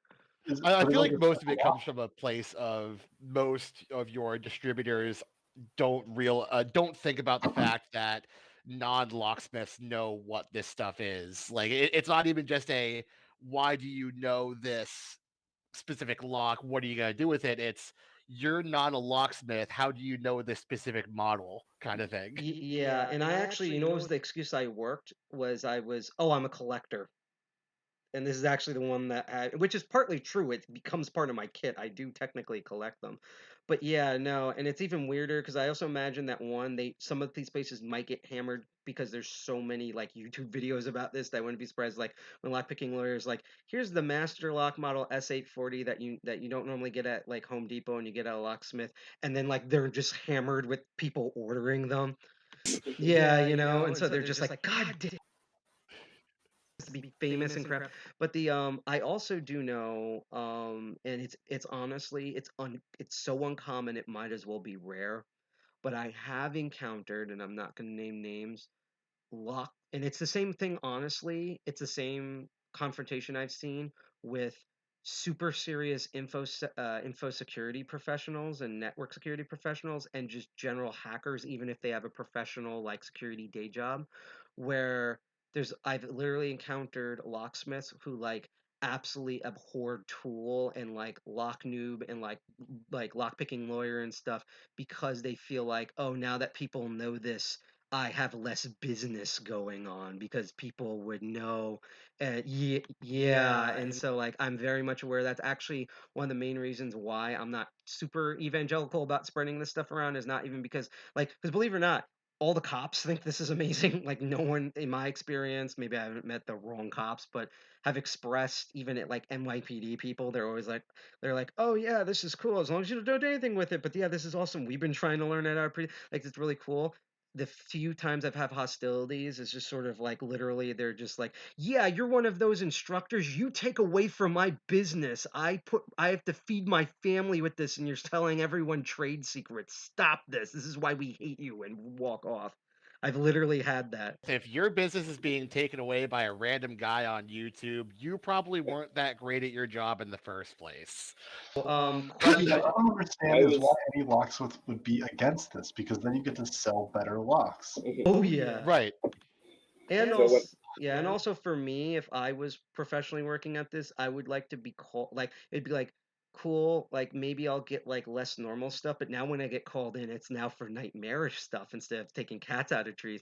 A quick question though, because I'm curious, has anyone seen, and this was one of the videos I had, there's an amazing video done by there's some sort of amazing Canadian news agency, and they're the only people that care about like accurately reporting on security anything. And I forget what they're called. I know they're Canadian, but they have this amazing special on lock security, and they literally did a thing where they had a professional locksmith install a lock, showed that he could pick it open, and then as he watched from security cameras, they called multiple like super local yellow page companies as well as large businesses, and they had an actor there who pretended they were locked out, and they basically got to see their reactions, and the amount of them, particularly from the big rigs, like these super corps that do this, that were like overcharging and scamming, like they were like, we cannot pick this lock, when it was demoed to the viewers from the locksmith and stuff they could do that. I remember at one point they had a break on purpose because the locksmith was literally trying to hold back tears, and they like gave him some space, and then they had him come back, and they were just like, we hate doing this because we can kind of guess why, like why, and they would just be like, he was like, just watching them rip off people, it's just like, this is like, they're scumming like my passion and my livelihood. And like, I don't know if you've seen that, but it's an absolutely amazing video, because that also happens in digital security too. Yeah, we get stories like that all the time where somebody was locked out or whatever, something happens overnight. They call the guy and they drive up from New York all the way to Connecticut or New Jersey from Connecticut. They just charge them some exorbitant amount of money. I'm like, bruh. To me, those are the people that do the whole like, I hate the YouTube videos and stuff, because as you said, they're probably, it's not even think that you weren't doing good in the first place. It's just sort of like, I'm like, I'm imagining you're charging like $400 for a $20 job. Like that would just be my assumption on it, because hackers do that too. Locksmith like that local to us that like all of the other locksmiths hate this one locksmith who is a not that great at his job in the first place, and b just acts like a douche to all of his customers. At my shop we actually call him the tactical dumbass because he drives around in a blacked out Mercedes van and walks around like he's ready to go be part of the National Guard with like a vest and everything like that. He just looks like an idiot. And we get customers sometimes that come to us after he's done work for them and like talked about the experience they've had with him. And we're just like, okay, first of all, he charged you like $300 more than he should have. Secondly, seriously, that's how he treated you? Really? In fact, we got a safe customer once who we got called out to work on his safe, and then he thought he called us out again to work on his house locks, but it actually was the tactical dumbass. And he was so taken aback by the difference in quality of work and quality of the personability of the locksmith that like he called like the next day and lodged a really big complaint to my boss, and my boss was like, that wasn't us because we don't do locksmithing for homes. So who did you think it was? And it was just this whole thing. It's like one person can sour the experience for everyone. And kind of circling back to the reactions that you would get when you're looking for a specific lock, like people can be turned away by that kind of a reaction from someone who doesn't want to share this information. And I just saw a good comment in the chat that sharing information is better for everyone. Yeah, we had a guy like 2 months ago with that same thing. He called us up and he was really angry. He wanted to talk to someone. I'm like, he's like, I asked him for his name and address and everything. I look it up. I'm like, it's not in the system. Okay. Mhm. I check through all the notepads because we write it down on paper and then we put it in the computer afterwards. And I check all those. And it's not there. I'm like, do you know who you talked to? It's like, give some random name. I'm like, there's no one here with that name. You're like, are you trying to pull the wool? Are you trying to screw me? I'm like, sir, we didn't do this job. And he gives the name, and one of the other texts is like, oh wait, I think that's this guy. I'm like, was it this company? It's like, no, it was you. And then I mean, it happens once in a while, but luckily, at least this guy he called back later on. Is like, "Hey, I'm sorry for being a dumbass." It was a different company. It's funny too because uh speaking about the whole siren experience, so I think it's mostly public knowledge, and I don't really care that I work as a crossing guard as my day job, so I have an extremely blue collar job. And that, my favorite thing is like when I started the job, especially when people think of like what do I hate going my job for? Like who makes me suffer at my job? And like everyone's either thinking it's like these like guys wearing shades driving Ferraris and Teslas, and or like some like beat up thing with like the Crips logo on it and stuff. And the irony is that they're actually have always been the best drivers. The people that give me hell, which for some reason no one thinks about, is um parents who own BMWs with more than 3 kids. Like, it's like the people who are like, I hate using this term, but like privileged enough are the ones that drive me and even like law enforcement when they actually have to show up for something absolutely insane. And that's why I've also noticed in lock stuff, I've never had police. The only people, and it's not even like locksmiths, but anyone who's ever given me like grift on stuff are people who are professionals working in professional security stuff. Like, it's like the people you would think who would get the background of this is fun for people. They learn, they get better at it, and people now know what you do and stuff. But it absolutely misses the memo because essentially they're being really self-centered or greedy or probably not even that good at their job in the first place. So there's things like that. The one story I want to tell before I do want to change the subject into a completely different field because we are going to talk about locks, but they've heard this me tell this story, but it's still my favorite thing about every tool table that I've ever gone to. It's even funnier when it's always a guy. It's always a cis male. Okay, it's like not even a trans male. It's always a cis male. And it's even better that because they're straight, it's either their girlfriend or their wife is with them, makes this better. But there's always one cis male guy at the table who, and they're going to see it at home, but you're going to hear me, who's just picking locks and is not getting anywhere and is getting more enraged as he does it. Not like in like what we saw at our table with the like, I'm pushing on it and I just can't, or it's like, oh, what is this? But literally just like, throwing the tool down, and the next tool, and like breaking everything and such. And every time that happens, we're all at like a section of us who see that just start dying laughing. And now we're all pulling the short straw of who gets to talk to him. And we've had enough times with these guys that we know exactly what we're going to say. It's usually always late at night too. And I know this story because half the time it's been me. I'm really good at pulling short straws for no reason. I then have to go over to the guy, and this is what we figured out how to say is you go over and it's like, "Hi, this is gonna sound really weird, and we honestly mean no offense to this, but we've been watching you struggle with this, and while we are gonna sit here and try to help you learn better, I have to ask personally, you have a hard time manually stimulating your partner, don't you?" And what's amazing about it is the reaction is literally like anger, like pointing a finger, they're gonna yell, and they're like, "How do you figure that?" And I literally immediately say, "We noticed." And if their partner's there, it's always a cis male, it's always a woman, a person who identifies as a female partner. They have this dead stare, like a soldier that's went to combat, as if to say, "Yep, that what's he's like." With everything every night. I actually one time had a woman actually tell me that when she went to get her husband afterwards. That was correct, that he doesn't want to listen, but it's true, and please someone talk sense into him one day about that aspect of it. So yeah. But I do want to change the subject for a bit because here's the thing. Besides, I don't know if Jared's here, but thank you for being here because you're staff members. So between the both of you, I'm guessing that I'm the only one that this was my first ever MAGFest. This was partially my first MAGFest because the first time I went in 2018, I died for half of it. Oh no. Oh From God, don't Saturday, tell me you have a history of this now. so my only other time I went was 2018. So I got there like on Friday, Thursday, or Friday, I forget.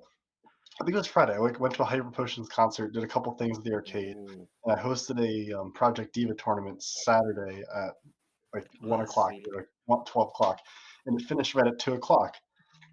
Right as it finishes up and packing everything up, like, huh, I don't feel so well. And I got very familiar with that toilet. Oh Oh man. no! My That's rough, boss buddy. probably thinks I had a horrible hangover or something because I called it on Monday. I'm like, I can't come in, Hey, but chatted in my secret he's tuck. really cool. So that was The classic 48 mag hours flu. of fun. So what we are all hoping for, I'm gonna add this, and we can't guarantee this because it's a law. It's basically up to nature at this point. But my other hope for MAGFest 2023 with the Lockpicking Village is just Tom, please don't die. Just because there's a history of this now. The trend. I've been progressively getting less sick as I go. The first time I was out of commission at the con. This time was after the con. Hopefully next year it'll be like a month after the con. Yay for progress. This was my first. I've seen pictures. I had no idea how big the Gaylord was. So as I said earlier, I did not realize that in my opinion, it's literally a city. Like I had to describe to my aunts that it's like, so the lobby literally has a fake suburb village in it. It has cobblestone roads, houses and stuff. It's that huge. Just from pictures and everything, it really can be hard to determine the actual size of the Gaylord. And actually, if for people that don't know, uh, a bunch of people actually modeled the Gaylord in VR. So there was a VR version of MagFest running concurrently to the live MagFest. If you want to know just how big the lobby is, Red Bull had a thing where a guy jumped off of one of the balconies of the buildings and then parachuted into the lobby from within the lobby itself. I did not know that. Holy shit. Yeah, the atrium is big. 30 stories tall. I think it's about 100 feet tall. My favorite thing, by the way, just kind of related to that, is that me and my co-presenter, because we currently live together, and he's also a hacker. He we're near, like, there's like a balcony area where you can access the elevators to the actual hotel rooms, and randomly hanging over. I think originally there was supposed to be like a plant or a light there, but we were making this joke, and one of us took a picture of this. There was just like a suspension hook that all the went way up to the ceiling and it ended at the balcony. And our joke is, you know how in video games, like with first person shooter maps and stuff, that like you would see that hook and when you would put the cursor over it, it would change and that's it fired the grappling hook onto that hook and pull you up to that area. Like that's what we thought that was. Like it's just like it's MagFest. Even the layout feels like it's from a video game, which was really cool. Also because I got to volunteer and stuff, I got to see a lot of the infrastructure of the hotel, which I won't talk about, but it was very, very fascinating. It was literally, I put it this way, there's a lot of hacker cons that wish they could do that, and I will say that while I can't 100% confirm it, the only convention I can think of as a hacker con in our end that's bigger than that. I have no idea if the Chaos Computer Congress is physically. I know that DEF CON usually is, literally because I would describe that the Gaylord is probably two Vegas hotels put together, and DEF CON usually takes over 4 or 5 Vegas hotels on the strip minimum. So that's the only reason why they're technically bigger, because technically DEF CON takes over the entire strip, technically, with all the hotels. Than our largest MagFest. I'm sorry, repeat that again. I didn't hear that part. DEF CON's about 5 times larger than our biggest MagFest. DEF CON has about 100,000 people. Yeah, actually, I can say the official numbers normally is they usually go between, like, it's actually much lower than that, but like from what I heard with numbers, it's usually between yeah, it's usually between 27 to 30,000 people attend that entire thing. Yeah, and it doesn't what's weird is it doesn't seem that big, but I'll put it this way, even if you're a noob, each one of those is a hacker that's capable and and most of them like drinking. So it's just like because here was the fun thing. I'll just say this is my end, and I'm because I've also go to normal nerd cons again. I go to New York Comic Con. I used to go to New York Comic Con all the time. I've gone to like sexual health conventions like Exotica in New Jersey, which is literally New York Comic Con, but for the adult entertainment industry, which is and Taking After Dark. no, no, dead serious. No, do it at MagFest. It'll No, be love. no, we'll do it at MagFest. You have to understand, for years, and we were about to do it. It was supposed to happen in 2020, and then the plague happened. We've been negotiating really successfully with Exotica to have our own like a DCG 201, which is our org, not tool but DC 201 booth there, and a big one is we wanted to teach lockpicking, and this is why we couldn't do this with COVID, is that I have a ton of friends who are models and stuff of different sexes and backgrounds and types. They're all generally quote hot, and basically they would be booth babes and guys for us, and we were going to design like basically they'd have pasties and other things and then have clothes over it that were held together by locks, so you learn how to pick locks for free, and then you donate, like you put $10 minimum or something for a charity to go, and you try to pick a lock off of one of the hot people to strip them out of their clothes. That's something we've wanted to do at Exotica forever, so that's, yeah, we've thought of that. And that That's was, so funny. yeah, that You was have big to pay laughter. for your locks. Basically, like I'm literally one of those people. I'm like a horrible marketer where you can tell me what a con or a situation is, and I could think of if I'm actually in charge of it, what we could do with locks that's specifically unique for that thing. But Before we can comb it open, you got to pay like $100. oh man. Oh god. I kind of had a brain fart that would be kind of funny, but I'll bring it up at the end in terms of like MAGFest and linking it back to video games. What I was gonna bring up though is just compared to other hacker cons. So one of the panels, I didn't mean to attend this panel. It was actually my co-presenter, because he's part of staff, wanted to attend it, so I went partially to it as well. And it's a thing we couldn't normally do at hacker conventions due to statute of limitations and stuff, which is, as my rides have now gone by, because it's Jersey City, so if you hear a fire truck, it's welcome to this city. But it was the panel of like the crazy stories and horror shows that have happened at the previous MAGFest. And Oh. you don't have to add your own, Jared, but here's what was so funny. So I'm watching them. They were all hilarious after the fact, obviously, and I think this is public knowledge. So I think my favorite one was the McFlurry incident, because it literally sounds like something it's literally something I would have probably done at Hackers on Planet Earth when I was younger. But the thing about it was like, it's not that you guys don't go through anything. Like, these are legit bad stories. This is more on me, where I'm sitting there, I'm like, well, that's funny. That's interesting. Ooh, that was probably a problem at the time. But the entire time I was thinking, this is supposed to be the horror story panel. This is like not. This is like, like this is bad stuff for the staff. Like, this would add stress, but there's no horror. There's no like people, which is an actual thing from years ago. There's no people throwing Roman candles off the roof. There's no people nearly dying from going full mile a segue into a wall where brain matter is ever. There was no things like that. And I was like, I had this epiphany moment where I stopped. Thing, by the way. Sorry? I think I was actually there for that segue. Hackers on Planet Earth? No. Yeah. Yeah, I was there. I witnessed it too. If we ever are Hacker on Planet Earth in the future, let's hang out. But here's the thing. I was like, I had a realization, oh my god. Like, because the thing is, in the gamer world, it's always like, like MAGFest, you snort cocaine off of a boner there. It's insane. And so, like, and so I'm just like, oh god, even the basic hacker convention is 5 times worse than this. What's wrong with all of us? Like, that was like my epiphany moment of like, if these are the horror stories we've gone through worse, oh my god, we are truly terrible people, even if us hackers don't want to.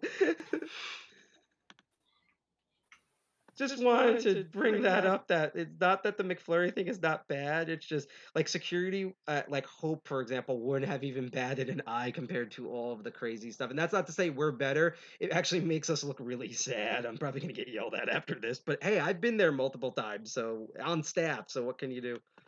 I love talking to a couple of people from our security team, because they do furry conventions, they do all kinds of conventions, and so I love the WCI regulars. That's where I heard them, was originally. I'm not furry, but I have a ton of people who are furries, and that's the first time I ever heard of them was from that. And they have their own folk songs and stuff, and they wear berets. It's amazing. Yeah, some of their stories.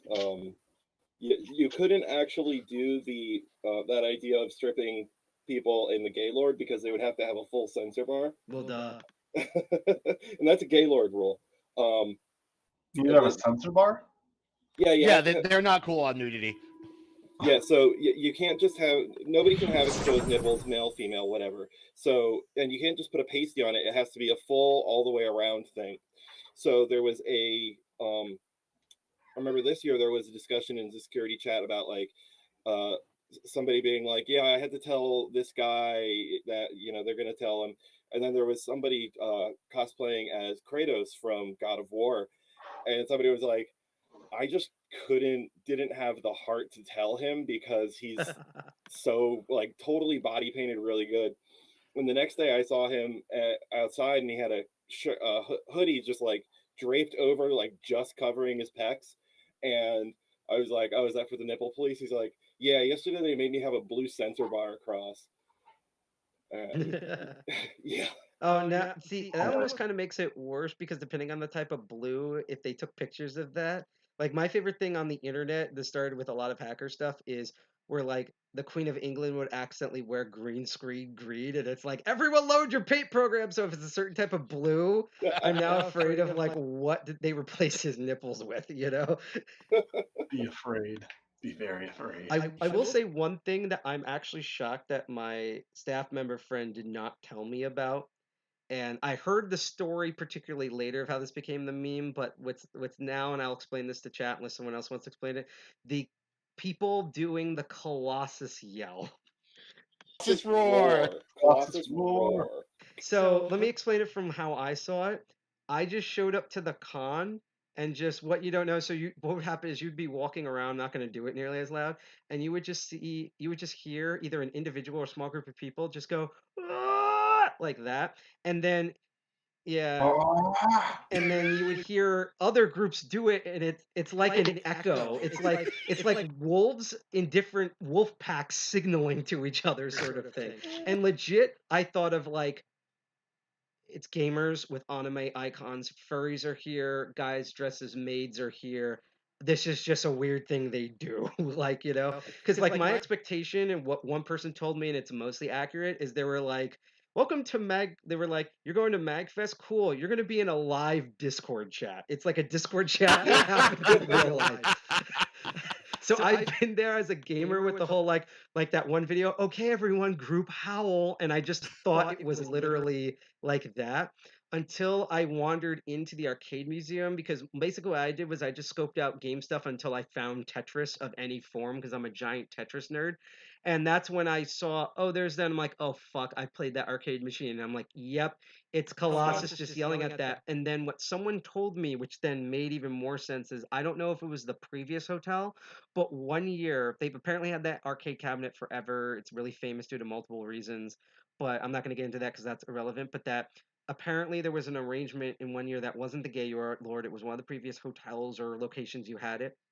Yeah, where basically it was shaped like a giant donut arena, and that the arcade museum was placed in the middle, meaning every sound that came from that museum you could hear in every other wing at the con, whether it was consoles, arcade performances. And because that X-Men arcade machine was there and that Colossus screams like that all the time, apparently that's when the meme actually started, was people making fun of that. You could like be pissing in the bathrooms and hear the arcade machine sound from that. That's what I've been told, yeah. Happens. Back at that hotel, so that was a hotel that Mag Labs was running at, their smaller. Oh god, even better. And it was actually back when we used to go there, like hearing that was like MagFest is here. I've heard like 4 different origin stories for that, and I think that story is the machine was actually set to louder than normal, so it was like super bad. Apparently, yeah, people are actually there are people who are coming into MagFest new and don't have that lore, so people are calling it the power up yell, the Goku yell. So in one of the staff feedback channels, we were talking about how to get that lore out there. And somebody made the joke that eventually it's just going to turn into a Tim Taylor grunt. I think we just killed Caleb. So my favorite thing about the Colossus roar is any new friends that I bring to MagFest, I will make sure to do it around them and give them zero context. So I'll hear a roar in the distance, I'll roar back. They'll look at me like I have 3 heads, and I'll just go, "Don't worry about it, just do it." It's not a sign of aggression. It's a sign of affection. If someone roars at you, just roar back. Don't worry about it. I'm known as like, even though I haven't done it in a while, also just times have changed and stuff. Not that I did anything heinous, but like even in the hacker community, I'm known as like the evil prank guy. One of my backgrounds is he's been part of, and I'm still part of technically, the Phone Losers of America, which is an actual phone freaking group that was notorious for all of their pranks. Even with not Yeah. Yep. Well, I'll put it this way. My basically when I was when I was like 6, 7 years old, red boxing was a big thing, and I learned how to do that. And like people were telling stories about blue boxing and it being from San Francisco and stuff. I have somebody else, PLA is still around. I know, but the joke is we haven't done anything. I want to do a reunion thing this year for Hope again about like the PLA is dead along with PLA.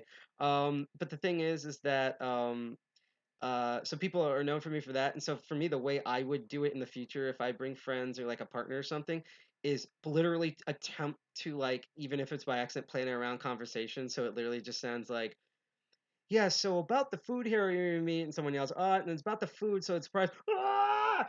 So the food price is kind of just like that type of no context where it's like, where you just treat like some odd thing just completely normal on purpose just to confuse all the people there. That would be great.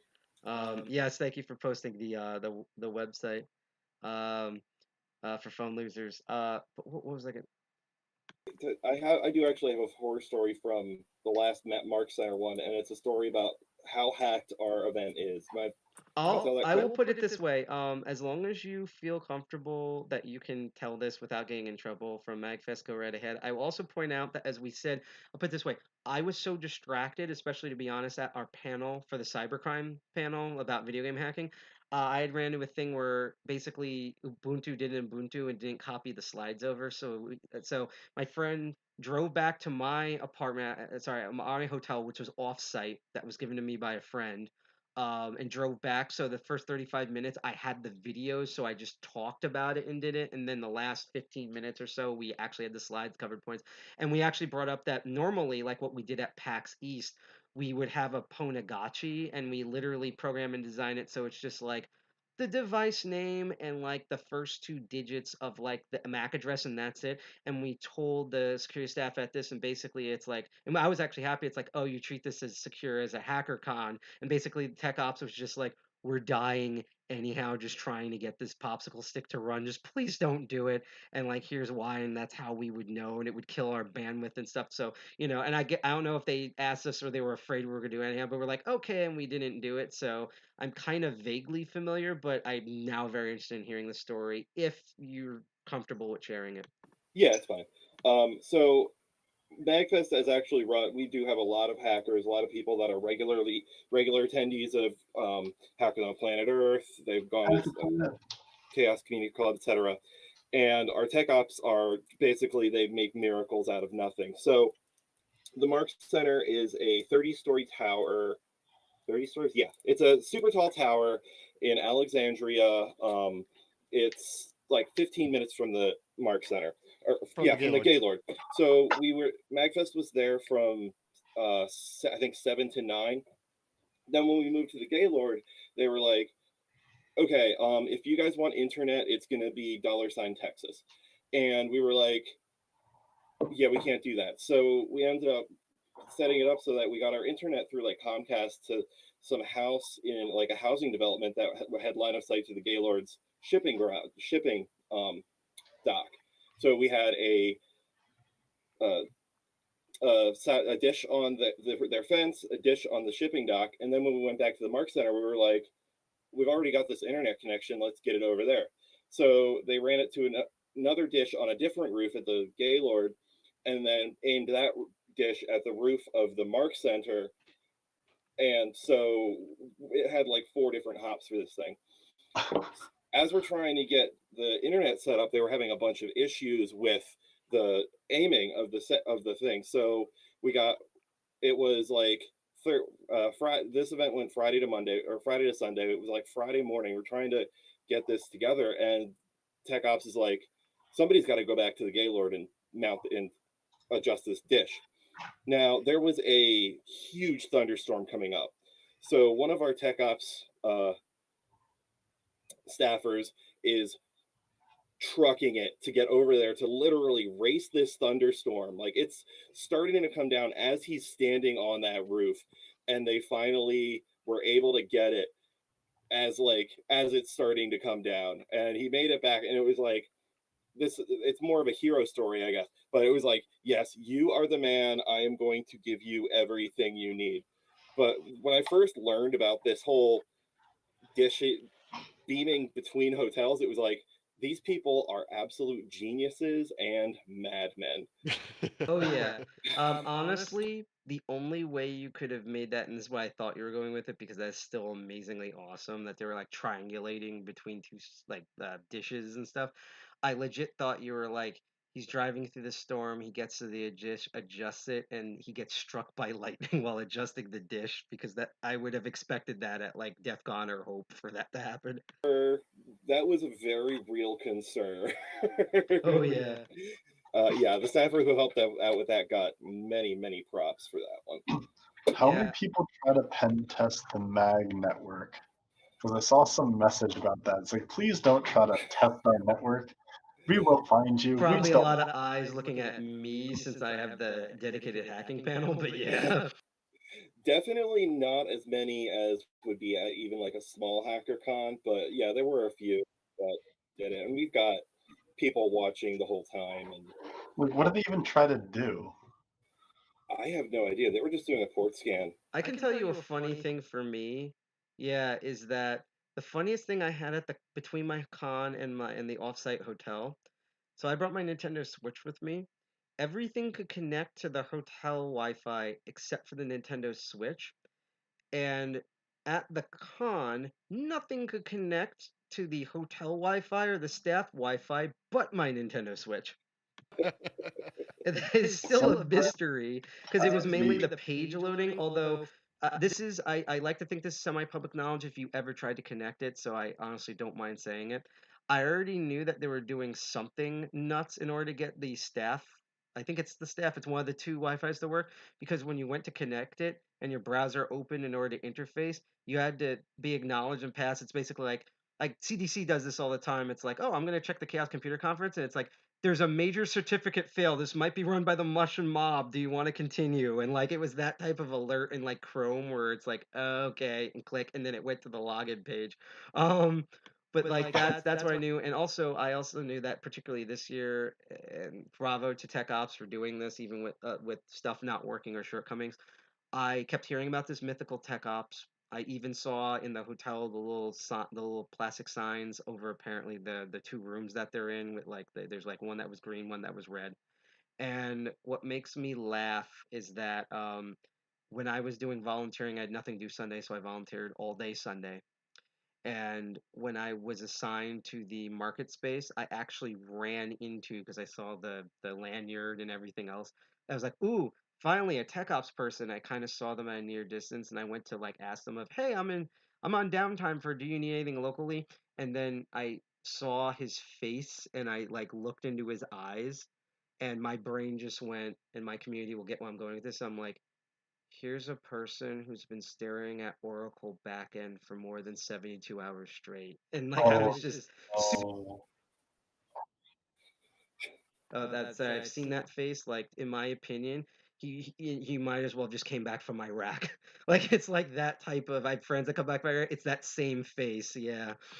Yeah, there's a reason that all of the staff of the event basically go into hibernation for about a month after the first couple of days of getting ideas because just everybody is so overwhelmed and exhausted. We've been, working our day jobs plus then probably another 40 hours for some people on MAGFest for at least the last 3 months straight. So there's a funny thing, like again, I'm not part of DEF CON core staff because they've told this story publicly, and I know enough people who do work at core DEF CON and stuff that I believe them on this. So I don't know if you've heard, this is going to be an odd tangent, but this will make sense, that like when the Egyptians were preparing a body, that they basically someone had to draw the short straw of having to actually do the cut so that they could do it because the body's considered sacred. So whoever did that, and this is an actual thing, the person who was unfortunately had to do the one and only incision had to do it properly as fast and as good as he could and then bolt because the other priests who are resurgent in this would this is like a tradition they would take stones small stones and throw it at the surgeon as they were running the surgeon who does the incision to run away as like it's so sacred that even though we have to do this the person still has to be punished in somehow And the reason I bring that up is that I know for a fact, because this is how comprehensive DEF CON is. Hope is kind of the same way, but especially DEF CON, where the day after they have a meeting, and the meeting is always, from what I heard, dead silent, and it's basically everyone playing chicken for saying, so the next DEF CON, and then they all just let their anger out that they have to think about and do, because they basically have to plan literally, not even exaggerating, immediately the day after it ends. Like once they sleep, get up, there's a meeting right afterwards, and now they have to start planning for the next one. So it's like that's the whole thing of like no one wants to say it, even though it's inevitable. So it's like just who's yeah. I'm just so happy that you guys get like a month or a half or whatever of hibernation before you do it, because there's other CODs that aren't so lucky. um, that But it's kind of things get really quiet till about March. I will say that what I was impressed by as a volunteer, I'm not even like I didn't even I have no idea if I earned enough hours for being on staff. It's not like a goal of mine, but like even as a volunteer, like, and this is where I also compare it to a HackerCon, is that the people at MagFest, even if it was just volunteering on that day, like you all, in my opinion, really took every care of every single volunteer really well. I every time I didn't have food, I never went hungry, I never went thirsty, I never got lost. Like it was like a whole thing, and that's really commendable, because I've been to hacker conventions, and we've also probably all been at like geek cons where it's like that was definitely not the case. Yeah, That's that's pretty much the reason I wanted to do 12 hours, because food sounded like it'd be kind of cool. yeah, that's something couple of unique things that MagFest does is if you've previously worked over 24 hours at an event, you are staff, and then you're eligible if you work 30 hours at this event to get staff crash space. And also, anybody who works more than 12 hours, we have a few different places for food and coffee and tea that are available 24 hours. Um, Even though I'm not going to dispute of all the stuff, I had no idea until I ended. Also went and worked at the warehouse for a bunch of hours, and I have no idea how that whole works. But um, that like I had no idea that like you got like cool stuff if you volunteered X amount of hours. So even though you guys can't see on the screen, I wasn't expecting this. That I got like this mug, sorry, this like glass, and this will stay. Yeah, as AC said, and it's like this will stay with me forever. I was not expecting any of that. Yeah, like I was reading, because I, believe it or not, I actually had like mostly no idea what was going on until like I was at the end of volunteering before the warehouse. I just realized, oh, there's an FAQ sheet on the table. Like I literally went in as a tourist, and I usually end up volunteering for cons anyhow. And I can say I was also happy and enamored the fact that you have, because it's a huge group. I think it's like what you have, like it feels like you have 5,000 staffers, but I think it's actually probably like 1,000 or 2,000, but. two on a normal year. Yeah, which is like Hope doesn't even have that many people. I'm not even sure if DEF CON they have to, I think. But the thing about it is that like it's nice to have, and I can't quote on DEF CON on this, but it's nice to see a formal system, because with most hacker cons, and I can tell you right here of how I'm not on core staff of Hope, but how I ended up being involved at Hackers on Planet Earth a lot. The way it happens at Hope is literally, I'll never forget. I think it was like I did bits in here and there, but the second time I went, this is like back in 2010. So I think my first one was actually 2008. I didn't get to do interactive stuff until later. It was literally something like this. Just someone phased out of their mind from actual staff, just being like, how do we tell people that there's no third floor anymore? And just hearing that and just being like, what, there's no third floor? Like, what did, yeah, what can I do? And like doing that enough times, it's just like, I just look down one day and it's like, oh, there's a staff badge on me. And like, that's how that works. I was just like amazed that it's like, you have a system with like points and hours, and because I never get that. Like I'll put it this way, and this is not the info desk, which is actually formerly called the disinformation desk at Hope. Not because they lie, but because literally things change every 2 seconds. So the running joke is even info desk doesn't know half the time what's going on with con. It's not their fault. It's really that bad. I can tell you right now, especially with MagFest security, I'm gonna stop blabbing in a moment. But my favorite thing that I've always see that happens at the info desk is someone will come up to the info desk and be like, and I'm going to tell you why this is hilarious, because they're like, "Hi, I just arrived here, and I ordered my badge online. Where do I go and pick it up?" And it's amazing because you have to be in the heart of the mezzanine of the con to get to the information desk. Meaning they walked past security and got in without a badge to ask where they go get the badge. And that's when someone like goes on the radio there. They're just like, "Hi, are they way down there?" And like, but and again, that's not security having a flaw. This just happens. But my favorite, You don't need one anymore. You've already my favorite absolute thing that will happen, and this is not. I actually hate this, and I don't want this to happen anymore. It's really creepy how many times, like, this is a thing you'll actually get when you go to Hope sometimes. You'll go to Hackers on Planet Earth and you'll have a question about, yeah, I heard this panel got rescheduled. Did you, hey, is this person, was there supposed to be a meetup to talk about this subject? Or like, I don't know where the bathrooms are on this floor. And they'll literally be like, go to the radio booth. And they're like, what? And like, why should I get this info desk? It's like, no, we don't know. If you want an honest answer, go to the radio booth. There's a hacker named Side Pocket. Ask him. Just ask for him, and they'll go and they'll ask me the question. And because even though I don't have a radio and I talk to enough people, I actually know what to answer it.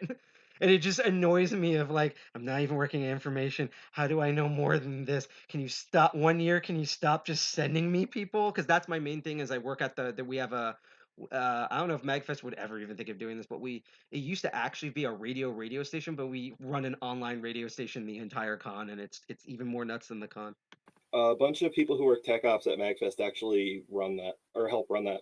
Yes, I'm familiar because Beaches and Friends also normally go to MAGFest every year, and I would have to hear it from them of like it's like oh man, this is where I got like a gold-plated Glock 18, and like that was my first threesome. It was and I'm just like, one of these days I'll have to go, What? Tell you, we might have actually met at the last the two hopes ago, I guess like 3 years ago or whatever. I was just kind of hanging out with a bunch of those guys, and we might have met at the radio. And they were probably like, oh, him, but yeah. But yeah, I don't think it's good, in the scope for here, but I'll have to tell you my introduction to Malort story. Oh Lord! First of all, question about that, because this will give a background. It's okay, by the way, Caleb and Thomas, if you don't get the reference, I can explain it if you want. I do want to try to wrap this up like between like 11 and 11:15, just because we've been going on for a while, and we all have stuff to do.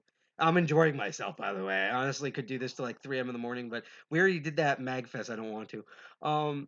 But question, Jared, was it Johnny Xmas or G.I. Jack that introduced you to Malort?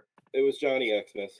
Yes, he's the OG of introducing it. Jack followed in his footsteps. And can I tell you, Jared, you may have heard a rumor of this. There's video of this that might horrify you about Malort involving me. I'll have to. Okay. Nothing can horrify me about Malort. It's become this will of a thing where me and my friend introduce everybody to Malort. Yeah, but I still hate you for it. So let me tell you the two things. One that's related to Johnny Xmas, because Johnny Xmas is amazing. I don't know if he's ever attended a MAGFest, but in my opinion, one day he just should. My joke is I actually can hear him being like, I can actually imagine him being like, but I do like games, but like I don't know if I'll like blend in or be awkward, because he actually does things like that, and I'll tell him, wear your cat ears and tail. People will think you've gone for years. But the thing about it is that, yeah, that is accurate. But the thing about it is, so one thing with Johnny Xmas that you might find comfort in finding revenge in. So the alcohol I introduce people to it is a type of alcohol. I'm half Polish. This is a tradition in my family, and it used to be legal for a while to import. I am used to a drink called Spiritus Rejectivus. It's how I've earned my reputation of being the professional what is it called? The professional alcoholic at the hacker conventions, which, considering how everyone is drinking and high, do you know how awful you have to be to known as like the person who can drink everything and not get drunk? Like, that's just like scary. There's a couple of those. I'm not the only one, but it is scary. It's not I don't want to be known for that. This is literally why I hear people there, and I have so many stories around that. But particularly, you might get revenge. Yes, by the way, Tom, if you have not had Malort by the next MAGFest, we're meeting up and we're making that happen. Yes. Wait, what's happening at the next one? You're having Malort if you've never had it before. If you've never Oh had it before. no, I just saw something horrible. We should have start a not. tradition of introducing people to Malort, and we have to tell them that when you do when you drink right after you drink the Malort, you have to do the Colossus scream. Ooh.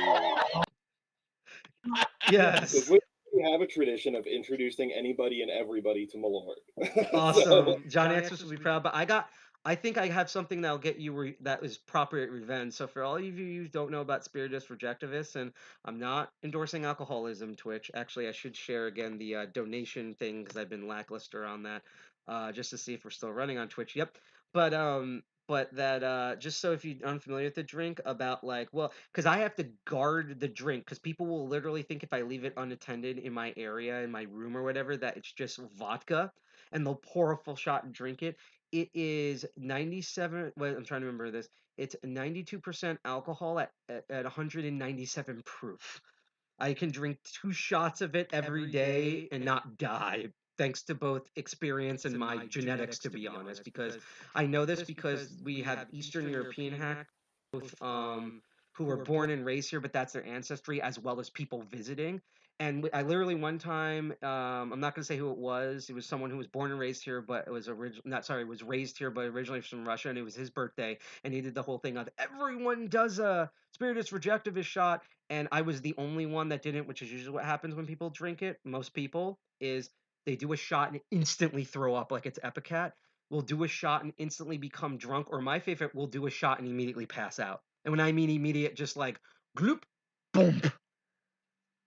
My roommate, who, real quick, and now I'll get off this topic because I'm going to tell you the 2 things I want to talk about, is that to show you how bad this is, one of my roommates, one of my ex-roommates, we're still great friends. He's actually our other co-founder.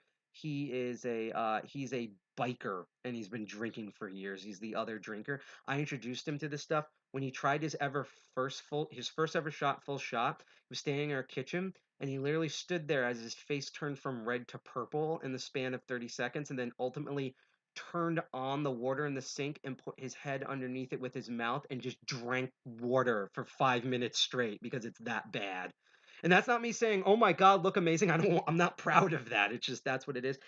Johnny Xmas never had it before, and I introduced him to that and a type of thing that I had in Sweden where they sell a special type of pop rocks for high grain alcohol shots, where essentially it's you do a whiskey or a vodka or a gin. You do, what is it? The shot, the pop rock, the special type of pop rocks. It goes crazy in your mouth. You swallow and you yell ahoy. And this is apparently from the Chaos Computer Congress and stuff. He wanted to do it with the Spiritus. Johnny Xmas wanted to do those pop rock things with the Spiritus Rejectivus stuff. Some people have video of this. I don't think the video is on the internet, but we do have it on radio. And my favorite is, if you see the video, his muscles in his face were uncontrollably twitching, like the way if you put one of those ab shocker things on your face. And he literally goes, like, the sounds like this. He's like, "We're gonna do it. 3, 2, 1, shot, pop rocks. Oh, wait, wide, where did?" And the only thing he said in English was, "What is it doing to my face?" And it was just amazing. So if you're mad at Johnny Xmas for ever introducing me to Malort, he said actually after that he now knows how that feels after I convinced him to do that. I'm not mad. I got just that night. I got many stories out of it, and yeah. The last thing about Malort for the worst story, and it's because of that, and I guess this was his revenge on me, but I willingly did this with no problems. That's what they were horrified about, was I did not have any problems. They recorded it. Someone was actually on 911 just in case when it goes wrong. We combined a shot of the Spiritus and the Malort, and I drank the whole thing. Yeah. That's a drinker. Yep. It's my least one of the. I don't have very few non-proud moments in my life, but that was definitely one of those. So just wanted to share those because Malort was brought up. Does anyone else have any interesting stories, particularly for this year or past stories they want to share? Because I was all new to this.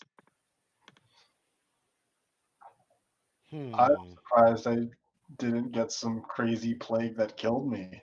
I mean, you kind of did, but you didn't. I'm shocked myself.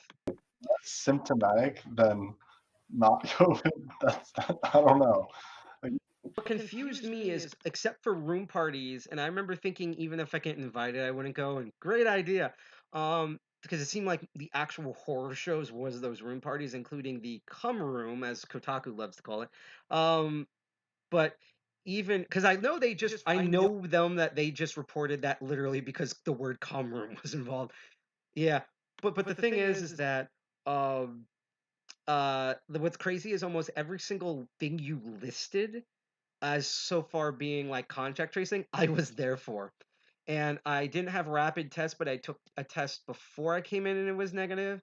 I overdosed on vitamins that I normally take for my immune system the entire time. And every time before I left the hotel and every time I came back, did temperature checks. Same thing for the week coming back. And then I recently did a COVID test negative. So I'm the one that's like, I'm like, how did I roll around in medical waste and nothing happened? I'm like lucky. What the fuck? Sound.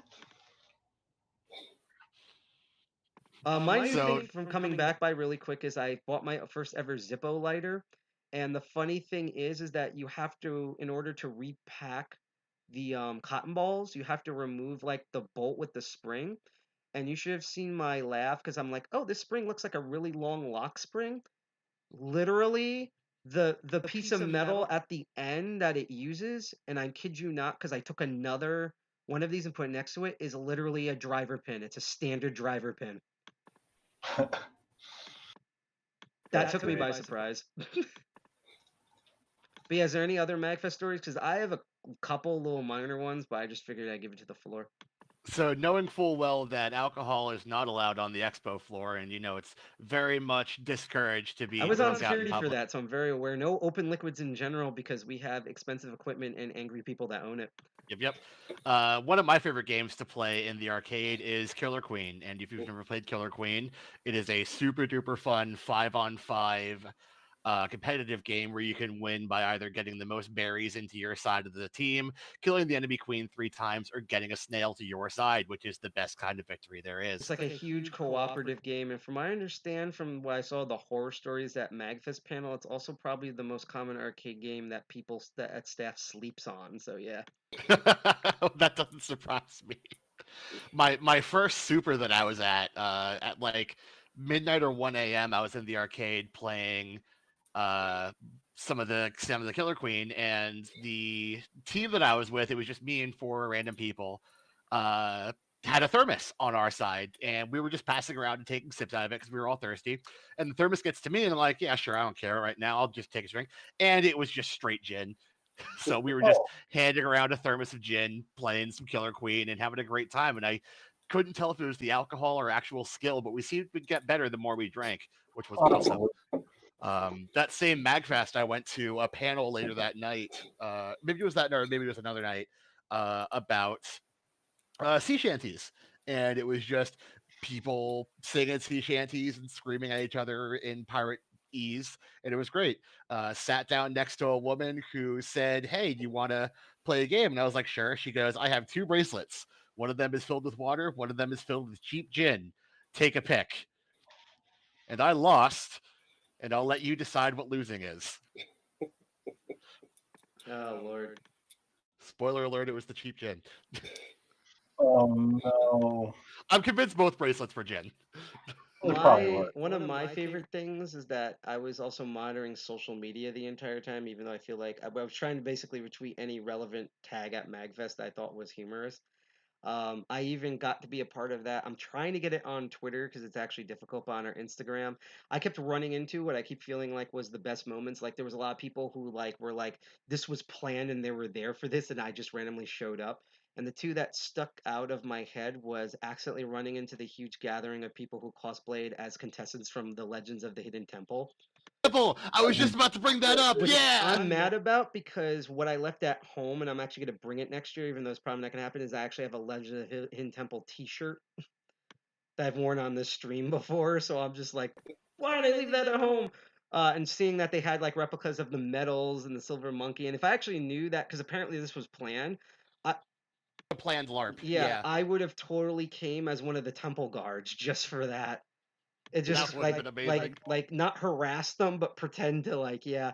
And the other one was as what my staff member friend said, recorded probably he actually looked at this, face palmed, laugh for 2 minutes straight, and said, I think we can just like the Wikipedia page for MagFest, we can just erase what's there and just put your video there. And just that's the con. And it was I ended up I think it was Friday night at the Chip Space, which is like it's like an kind of semi-open jam area for chiptune artists to just play whatever the heck they want. Concerts, right? The chip Yep. space. I think it was like going. Mhm. But yeah, and apparently at one point there was a guy who's familiar or he's a member of all of the cis males who wear maid outfits, and he was doing amazing chiptune music, but because of that, every single person I ever saw wearing maid outfits was there. And I was just like, oh my God. And right when I whip out to record, and it's on our Instagram, I'm trying to put it on our Twitter. I wish I could have made it in time for Mag TV, is that he's just DJing. All the guys and maids are dancing, and then on his video DJing screen, the uwu symbol shows up, and it's just like you're at Magfest. Like that was my "you're at Magfest" moment. It's just chip tunes and guys dressed in maid outfits, and the words "uwu" literally appear on like the size of a building. That was it for me. Sometimes that just be how it is. Sometimes Exactly. they say it do. Yo, I was really pleasantly surprised the amount and quality of cosplay that I saw this year. Oh There yeah. was some really, really good costumes out Did there. you see the Zero? I did see the Zero. The Zero was so good. The Ugandan Knuckles I ran into like every day of the Jared, con. tell the story. Jared, tell the story. Tell the story. Tell the story. So they came in. They had actually. I saw them coming in at. They came in at like 2 a.m. to Thursday night and Friday morning. Friday, I was in the makerspace, and they came in and asked somebody, "Do you know the way to hot glue?" And they're like, "It's over there." Then they did the thing. They're like, "Thank you for showing us the way," and just walked out. It was amazing. Do you know the way? I will say Do you this. have to? I don't know if they did this, but if either I was on MagFest staff, you all probably would have yelled at me for this, or if this was at a HackerCon, I would have said, "Hey, can you guys wait for like 20 seconds?" Ran over, grab every because I knew these were there because I had one. Grab every single printable map and give it to them and just say, just try to hand these out on the rest of your con visit. Just enjoy and just have them go. Just hand these maps out. Do you know D-Way? Do you know D-Way? Do you know D-Way? That would just be amazing. So good. Like people would think this would have been like we planned this as staff. It was just no, we're handing these guys. It's like here, be useful, have fun, do our jobs for us. We'll even give you volunteering hours. Just hand these out. Imagine being that on a volunteer shift, just labeled "Do you know the way?" I also very much Going to it. appreciated all of the hilarious jokes and memes with all the signs. Like the like shitty and insert shitty NFT here and like with points like Placeholder shit post goes here. there was one sign I think pointing Some toward the signs are so Gaylord and good. it's like endless pit, you will get lost in, you won't get lost in, but it is an endless pit, and things like that was just amazing. I spent a lot of time in tabletop, and I loved the one sign by tabletop that was just labeled "a surprising amount of people that just trekked through the cold," because the tabletop room was completely separate from the rest of the hotel. You had to go outside to get to it. Yeah, that was rough. I also got really worried because I like when trying to advertise the lockpicking stuff, I'm like, fuck, we really need an image for this, and it's like, I'm sorry, I hope I didn't go into trouble for this. So I was just like, I grabbed the Mag Labs logo because this is like the makerspace, and I was just like, originally I kept debating, do I keep the little lines in the middle? I was like, fuck it. Found a Creative Commons thing of a black and white lock, put that there, and then I found these amazing lockpick profiles and put that down there. It's like, here's an image so people get it. And I was like, please, I hope MagFest staff doesn't yell at me of like used our logo. What the and like but like that, I'm actually shocked that a lot of people were like, people thought that was an official logo for the thing. Like they were like, this is really professional. I was like, oh. Was it the Incredible Mags Labs one or the one that looked like a Art Deco building? It was the one that looks like the normal MagFest logo with the game control and the light and the sound thing at the end, but it was the game controller with the light bulb at the end with the wavy things in the middle. And I simply replaced the wavy thing in the middle with a black and white lock, and then I took all the lock profiles at the bottom just so I had an image to anchor a advertising post with. And I literally did it in 10 seconds. I literally did it in 10 seconds, and I'll send it to you directly. It's on our blog and stuff, and I was actually shocked. Like, people thought you guys made the logo for the Lockpicking Village for that. I was like, no, I just literally pulled that out of my ass in 10 seconds. Actually made that logo a couple of years ago. Oh, I have sweet. zero experience with like any kind of design or anything like that. It was just like trying to figure out how to use it because we needed one.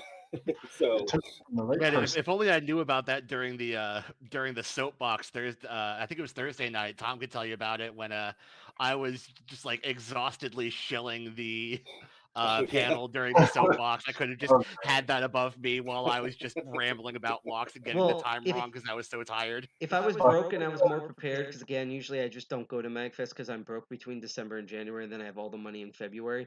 I wouldn't have hung these up, but I would have printed flyers and just handed out to people who are interested in like that. This is what's happening, like that video game hacking panel, it would have been all one sheet, and I would have been handing those out. And if I saw people toss them, I would grab them back so that there wasn't clutter or anything. Like that's what I would normally do at these things, but I didn't have the time or money. Going to be having more than a week of preparation next year for lockpicking stuff Yeah, as well. no, the key about all of this is that all three of us literally did this at like the last second. So, yeah.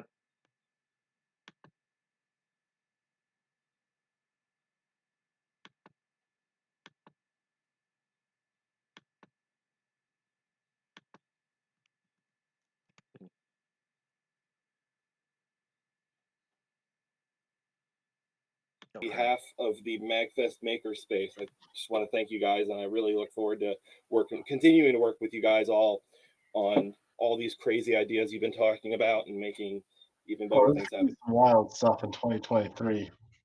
Yeah. Yeah. Thanks for giving us the space. Yeah, no, thank you for letting me know. This was a great opportunity. In my selfishness, one of the things that I was so cathartic to learn because I hadn't used in a while, and compared to when basically I hadn't used this mobile kit since literally like for like public demos since technically our last in-person meeting last August, but overall I haven't used it since March when this pandemic first began. That's actually one of the reasons why I started this live stream was I just didn't want this kit, even if I was still building it, just sitting here collecting dust. Like I had to do something with my hobby. And I also got to learn new challenges of that most people don't live stream this. I'm one of the few that do. And second of all, that of like I also had to figure out like how to communicate this without being hands-on about it because I literally can't. But what was nice to know, especially I was like, oh, I now have tubular lock stuff. I have this. I have like spool stuff now. So I'm just sort of like, does my teaching theories about having this stuff actually worked? And it totally 100% everything worked. So like it was just cathartic to know that I'm building it the right way because I don't know until I test it. I've been able to test it because of COVID and stuff. So that was really cool. And like just like the staff was like far and beyond supportive. I've paid more to be treated worse. So, like hands down. And I was nowhere treated bad by anyone at MagFest staff or attendee. I was lucky in that aspect. So thank you, yeah, thank you all, and thank you for two like actual people who do this as a job and like know what they're doing. I did want to read something because you guys might geek out about it. Dark Ox Lockpicking earlier wrote that he was back again in chat because he apparently has a new key programmer. Ooh. If you're in the chat, if you can, tell us like what model and the thing about that because we have them here. I'd love for them to geek out like right now in the next 2 minutes, even though I'm gonna still be talking and we'll still be talking. Like electronic automotive key programmer? Or like we talking fobs? We talking key cards? Just also a reminder that he's from Australia, so that will also change things down there too. All the cars in Australia are just imported from the US or Europe or somewhere. Well, I just also mean that like I also know they have their own laws, and because they also have that mix, like that's what's kind of cool. Because even in the United States, depending on which region you go to, you have like a completely different like like attack model, defense model, like what locks and types are being used, things like that. Like one of the things that Lock Noob and I talk about, because I know Lock Noob, not personally, but I've interacted with him and we've spoken with each other, is that, like, when you go to the UK, it's shocking of how much stuff they're still using lever locks, because that's just something that's a big part of their infrastructure. And so even in like 2022, the estimate is that still like 10 to 20% of all locks in the UK are still lever locks, and that's why he still teaches them and has videos about it. He says it's an SBB Pro 2. SBB Pro 2. I don't know what that is. Looks like it's for auto, from what I see through my quick Oh, Google. SBB Pro 2. Okay, so that is a knockoff of the Silka Ilko TKO. Oh, okay, that makes sense. Yeah, I actually have the original tools, the TKO. I still use it a lot because it doesn't use tokens, though I did break the case on it, so I actually had to buy a knockoff tool, and I just transferred the case over, which for the most part, with one minor modification, actually fits. He also said in chat that he just got to do a few more car miles up to 2017. That makes sense. Yeah, the TKO does have more updates past like 2012 or so. It's just our machine is just up only up to there. Yeah, they have updated it for quite a while. Tom, what machine do you use to cut 4-track keys? 4-track. So we don't have a high security by code machine yet. So I have the HPC puzzle key kits for the ones that we do use. Oh, okay. Other than that, our local Honda dealership is actually awesome. I just bring the paperwork in for any cars we're doing for them, and they'll cut it for us. Oh, nice. Yeah, Yeah, we so for the longest time we used Ahsoka Club Junior, but last year we got a Futura Auto that we named Precious, and she has been such a boon for us. yeah, we'll probably get one of those eventually. But like right now, I mean, the puzzle keys honestly they work pretty well. Mhm. I'm also considering 3D printing key blanks and copying from those. Interesting. Like stuff that we don't use very often. Right. I actually do want to ask Jared something, since I actually have this image up. One of my favorite things, and I have no idea about this because, again, I'm not part of staff at MAGFest. I just volunteered for a couple hours and like Sunday in the warehouse and stuff. But that a lot of people that I generally casually talk to, they were like, the Doom thing was cool, but they didn't get why it was Doom themed. And from what I heard from friends of mine who are staff, not the person that lives in just like on Facebook and stuff, was that apparently when MagFest was supposed to happen normally years ago, the Doom theme was because apparently they were going to have Mick Gordon as the headline. He was super gung ho for it. And then the plague went down, and him and everyone else collectively yelled, fuck. And that basically this theme had been sitting here for 2 years, and that's why it's like mutated to like this absolute crazy theme, even though unfortunately Mick Gordon couldn't show up because, plague's still going on. That's what I've heard. I can't confirm that that's the reason, but it was so interesting that, like, if that was true, of how many people like were just like, it was a cool theme, but why was it the theme? And then it's like, I kind of know what's probably why the theme was. So yeah, but it was really cool. Actually, the theme is actually picked before a lot of the programming gets picked. So more than likely, yeah. So that was the case, that the theme was supposed to be our theme in 2022 or whatever last year was, 2021. And then Don't know what time is either after all this craziness. And then COVID happened. But frequently, our guest department or our music department will get in touch with people who are involved in the making of the game. So like, I wouldn't be surprised if he was invited. But like when we did Donkey Kong, we had David. David Wise. Yeah, David Wise was one of our guests, and for actually going back to Mag Labs, a couple things I was pretty proud of is we did the Incredible Machine for the last one, which isn't a super well-known game, but it's, a lot of people have experience with that. The like the publisher, I forget his name, but he's the one like in the publishing name. He left the gaming industry. He's a pot farmer up in Oregon, teaches people how to do that. But I was looking at it, and we've actually found the another guy who was I really wish I knew remembered these names. He was the one who actually built the physics system and developed created the idea and did most of the programming. So we reached out to him, and he was like, "Oh yeah, I'd love to come. That'd be awesome." So yeah, we try to get those connections in from the to build on the theme, but generally the theme is for merch and branding kind of stuff. We've never really integrated it a lot with the event itself. I was also impressed with the variety because there's some people I didn't know. I think the big one, just because he's been at Hope before multiple times, is Null Sleep. I was also excited. I'm trying to remember some of them, like Susie C and stuff I've heard of and things. But it was nice to know. It was especially nice to like randomly wander in and become fans of people that like I just never heard their stuff, and now I'm interested in the stuff that they do, and I follow them and look on. I mean, hell, even with non-music stuff, I had no idea that there was a VTuber person that posed as a crab, and it was the most awesome thing, honestly, that we've seen in a while. That and now we're like cool beans people. So that was like the really neat um thing for me. And well, I also just wanted to understand, just going back to some of the COVID stuff real quick. Oh God, what are they doing outside now? Sounds like there's a fleet going on. But anyhow, as long as it's not to our place, we're great. But it's more like oh, Jared, can I tell you the story about, okay, so as everyone knows on the stream, because it's like an in joke now, because it's funny now. I was telling the story, I think, to Thomas earlier. I haven't Caleb doesn't know this, and Jared, you don't know this. You know how I was like that, the joke is it's never a DCG 201 stream. It's never a good one, and this was definitely one of the best. This is a great year to how to kick off Master of Unlock. I couldn't think of something better. That's why I want to do MagFest again.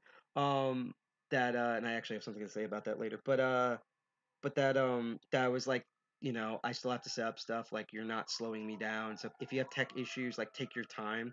That, like, this is not the worst I've ever been delayed. I can quickly tell you guys the story that everyone watching this knows of the worst delay I ever had.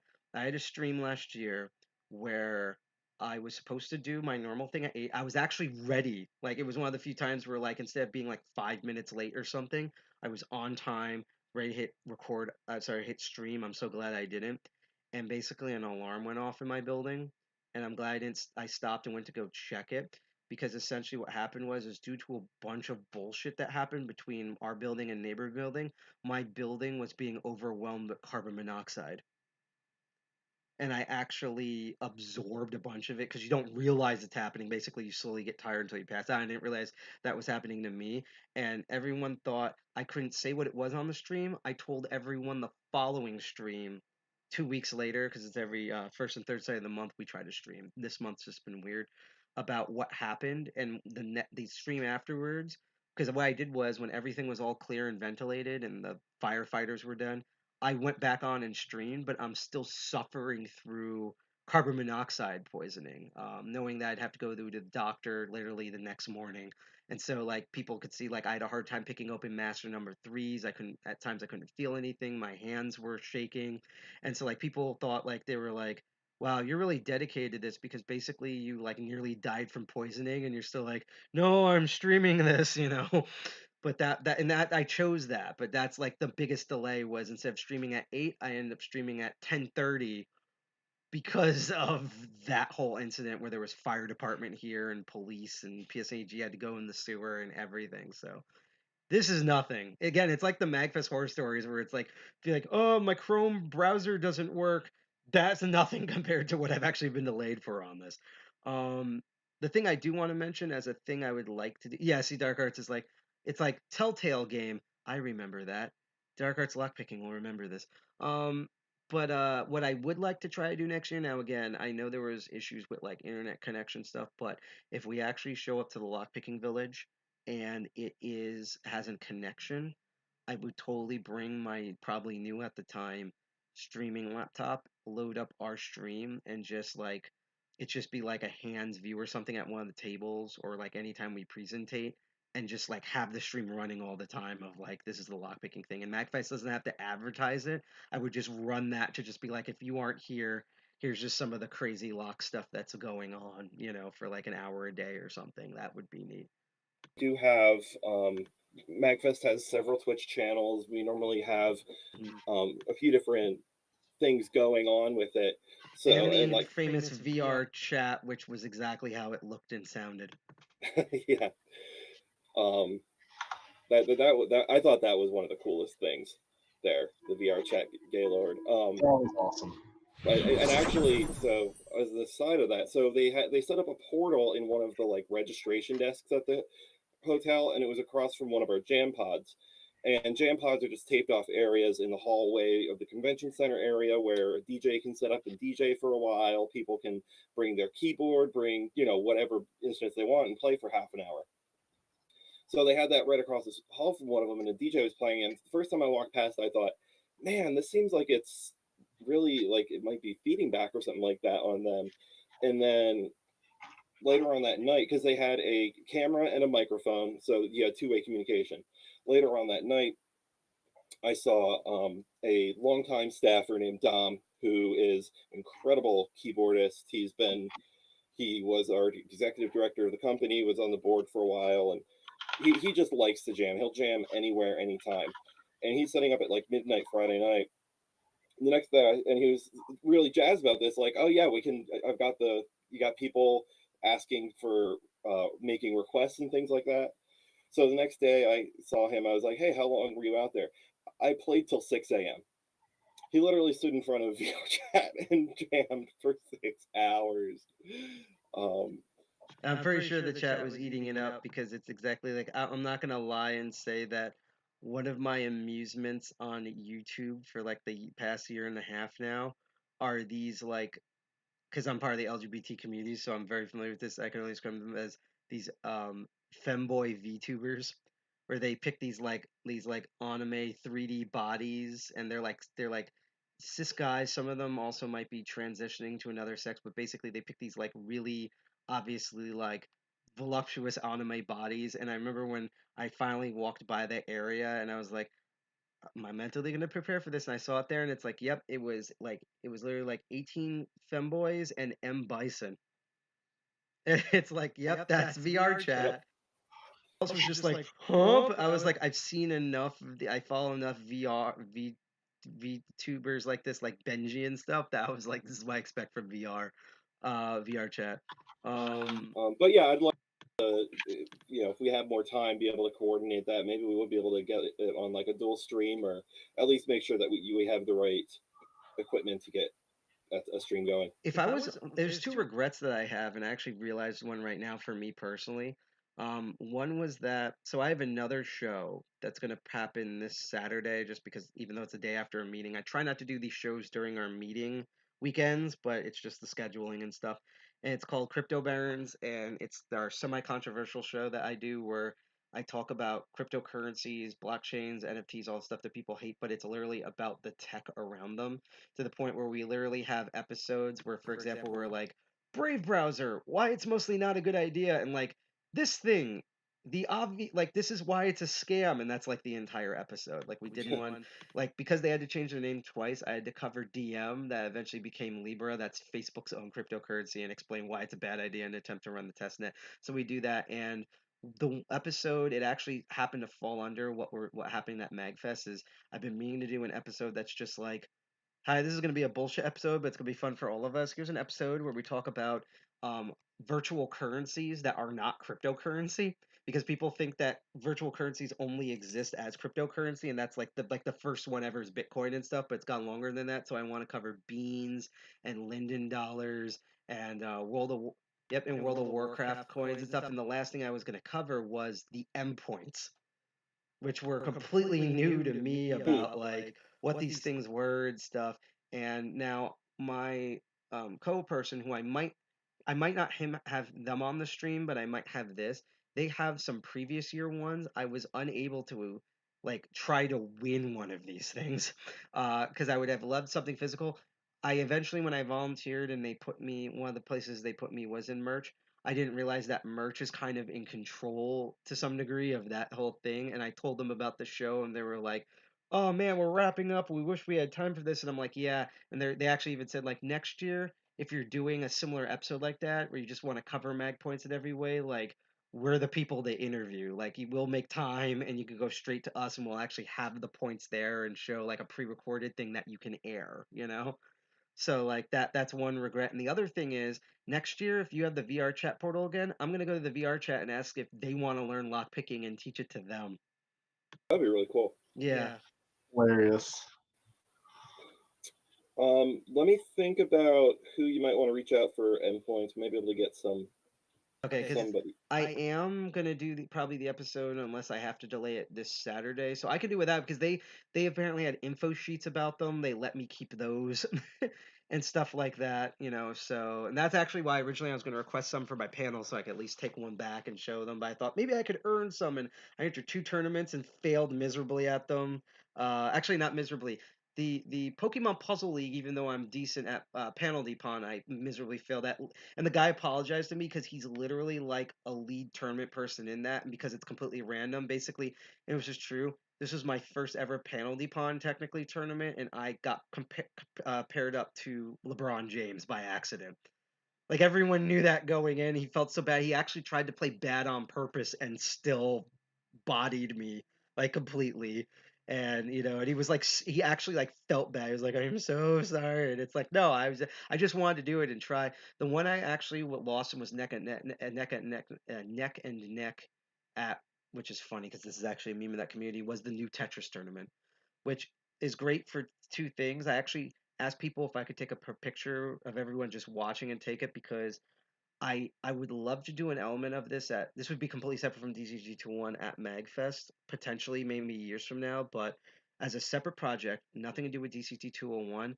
I've actually wanted to run a major Tetris tournament in New York with hopes of evolving it eventually into, because I'm shocked we don't have this, an Evo for puzzle games. And that's my personal project in the next 5 years I'm trying to get off the ground. So showing them of like even these super old games that aren't the popular Tetris variants have a thing like that helped a lot. And I'll actually credit this is a picture from MAGFest. Like MAGFest is the reason I have this picture. Please do this. This is part of my pitch. So that was really awesome to enter in, and like we were literally me and the other person was neck to neck, and then I lost because of literally the time limit, and she had slightly more points, which was really cool. She did an amazing job, but yeah. I just have to get good. Our other goals, by the way, so I'll put it this way: we're gonna end with 2 things. One, when we have MAGFest next year, we don't know what's gonna happen with MAGFest next year, but I'm gonna ask, what would everyone like to do different or new next year? And I'm just gonna quickly start with me because I already list some. But another one is I want to pull together a bunch of members and as soon as possible get a balcony room and be responsible for it. I literally will hang a DEF CON flag off the banner and we'll have like if it's COVID permitting, if there's still Omicron or any variant, we won't do it. But if room parties are back and it's absolutely safe, we'll have our own room party. And I'll laugh if the hacker room party is actually the one that doesn't have any incidences. That will make me just die laughing. And the other thing is, I want to do the lockpicking stuff again. I don't know if we have a panel under DCG 201 next year. I do want to personally make a panel because I'm going to do a YouTube series about this. Of that, I'm a huge House of the Dead, and I would love to enter, whether it gets accepted or not, a retrospective on House of the Dead because I can do one. The development between all the games, the history, the mechanics of it, and things like that. So that's a personal one I want to submit in. So cross your fingers. What do you guys want to do differently or new next year? Definitely bigger of what we had this year. I thought you were going to say Thomas not get sick, but yeah. Well, oh yeah, no. I mean that I can't really plan that. But yeah, if we can get some more people or get some people from Tool or have Tool just show up just to be able to keep the village open longer, get some more basic just stuff. To have all it's not even it's the tools, yes, but the tumblers. Yep, and the people just going around showing people. AliExpress has some very interesting things, so I think if I could set $100 budget and just buy the wildest stuff and have a very entertaining panel for that. And you know what? Same, because I definitely want to get that 72 hook or even 2 of them color piece set, and I will have all the picks I could ever want for like 20 to 30 people. So yeah. I'm talking about like the thumb cuffs and the face. Right. There's some weird stuff. I'm still in the process of getting a a male genital chastity lock that it doesn't have like an external padlock as its built-in 3-pin wafer system. And you can actually get a custom logo on it. And I'm going to get one with the DCG 201 logo on the thing. And that's going to be in my kit when I actually can bring it, whether it's a tool meeting or at Exotica. So I might add that to yours. And as long as you say that it's mine, you could also show that off. Oh yeah, you can join in on the panel. You can demonstrate some locks. And this is the After Dark, and as long as MAGFest is okay with it, I'm not showing this to kids or anything. I'm good. Yeah, no, I don't know. Is Jared still here? Yeah. How does that work? Because so it would be a nothing explicit, nothing new. It would be the only thing is there would be some bad words said probably. I don't want to do nude lockpicking anyhow. Like I would veto that down, even though that was an option. So there's a lot of things that could be problematic there.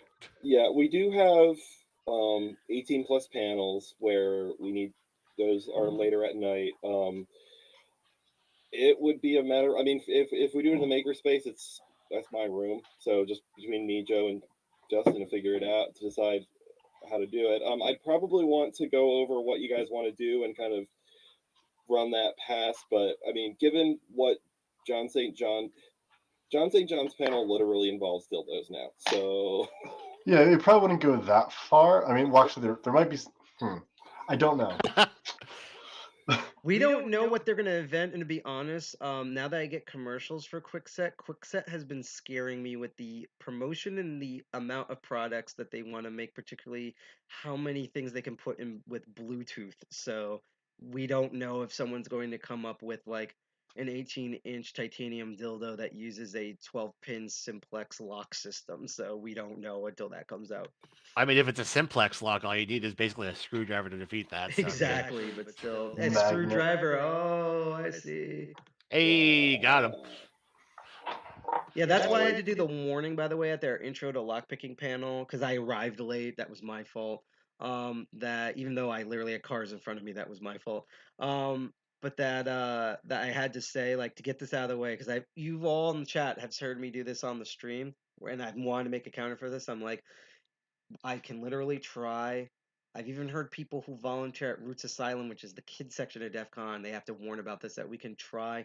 It is near impossible. This, lockpicking, and running cable is almost near virtually impossible to not make innuendos to. You will literally do without even trying or meaning to every single time. It just is literally so. It's just like, if you think we could all laugh at it and move on because it's literally impossible to do. Probably be a can of Asa brand lubricant with the last A whited out. So we're gonna take a can of this lubricant right here and spray it on. Actually, one of the things that we've been talking about with Exotica was making like these custom billboards to like in general teach how lockpicking are, and the idea is to describe them in so vague that it's a lewd, but have the actual like appropriate images for the lock. So it's literally just like overall lockpicking. It's like step 1, ask permission. Step 2, shove your giant tools in there. Step 3, move them around. Move them around until something happens. Rhythmically. Yes, rhythmically. Like section 4, satisfying release. Like literally that. Make sure you find the right spot and tickle it just. Tickle it just. I think this has got some potential. If I can get a full room like the regular panel got. Question, Jared. Can I ask you an odd question? Because you might be unfamiliar with this. Because I'm actually going to ask them independently. Even though I know that there's furries that attend that, I was actually shocked and surprised. And I actually heard other furries were surprised too of how many furries, particularly in fursuits, that showed up, not just in MAGFest, but this year. My question is, have you heard, you don't have to say who their name is, does anyone from DEF CON Furs show up to MAGFest? Because I'm thinking they have to, at least one of them. Not that I know of, but honestly, I'm not the right person to. That's fine. I'm gonna ask them. I'm gonna ask them. Believe it or not, even though like none of us are furries on staff, DCG21 has a really good relations with DEF CON Furs. To the point where when we did an actual like dedicated LGBTQ online themed meeting, and one of the big talks was we had 2 fursuiters that like literally like never mind the design of the suits, but they actually like tech their suit out like they have like Wi-Fi pineapple scanners built in their suits and stuff. and they got to describe both how they do the suits and all the tech stuff like on air. And it was like the most popular thing, and that came from DC first. So I have to ask if like one of you, does any of you go to MAGFest? And I'm just imagining that all their hands just go up or something, and nobody knew this entire time. Acme's headgear. Yeah. And like some of them had, I mean, there's lickable TV screens now, so I have no idea what's going on. That's a thing. Oh yeah. So I don't really have. Well, isn't every Yeah. But they're not If you're going to brave have the enough. flavor of the screen. Every Oh, TV no, is a I don't lickable wanna know TV what if you try hard Colossus- enough. I want to know what Colossus tastes like. I just don't want to know. Like, no offense to MAGFest, because I had no context around that screen, even though I played the X-Men arcade machine before, my brain, and I hate saying it like this, I was literally like, oh, this is something the neckbeards do at MAGFest. I'm not going to question it. This is just something they do. It's just a MAGFest thing. It's just a MAGFest thing. Like, again, at Discord, I'm used to the stereotypical, okay, everyone, group howl, so I legit thought that's what that was. Or like how hackers will just yell out, hack the planet because of the movie, and like most people have no idea what the hell we're talking about. And so, yeah. Oh, one last thing. Big one. I don't know if this could ever happen soon and we would go through all the appropriate channels, because literally, one, I have no idea how MAGFest picks out any of its music blocks, big or small. And I also have no idea. I imagine that a lot of this stuff is done and tried to be organized like way in advance. Like, it would not surprise me if you ever said publicly that like we plan the bands 3 cons ahead. Like, it just feels like that, even if that's not true. Like, that's just how it feels. But I would love, not even on the main concert stage, because I've actually, when I was at MAGFest, I reached out and I talked to a lot of people. There's a lot of people, especially since they know like people like Null Sleep. Like, for example, I'm not going to say on air who they are. You can probably guess who they are. There's a lot of people who either DJ and do music at hacker conventions or are legit hacker musicians that would love to, even if it was just a jam session, perform at MAGFest. And whenever that opportunity comes up for them or they need information to forward to, I will go through whatever appropriate channels. It doesn't have to be a DCG221 sponsor thing or a block, but after we went, I've had tons of those type of people asking me, like, who would you even contact to perform there independently? And so hopefully that will be a thing as well, because like the music there is already amazing and varied. That would just make my day if even one of those managed to get in and DJ or did performance. So yeah, there Nice. is all of the music is not necessarily all of the music, but like we do open up applications for bands to bands and other musical artists to submit an application to play at MAGFest, and that gets analyzed by various of our music staffers for different stages. I actually am also thinking there might be a couple. So we also have the Jam Space and the Jam Clinic, Yes. which are more free form. The Jam Space is just people get up and get on stage and say, "Hey, let's play this song or that song," and then sometimes bands will play little secret shows, and they normally do a one evening of music or two.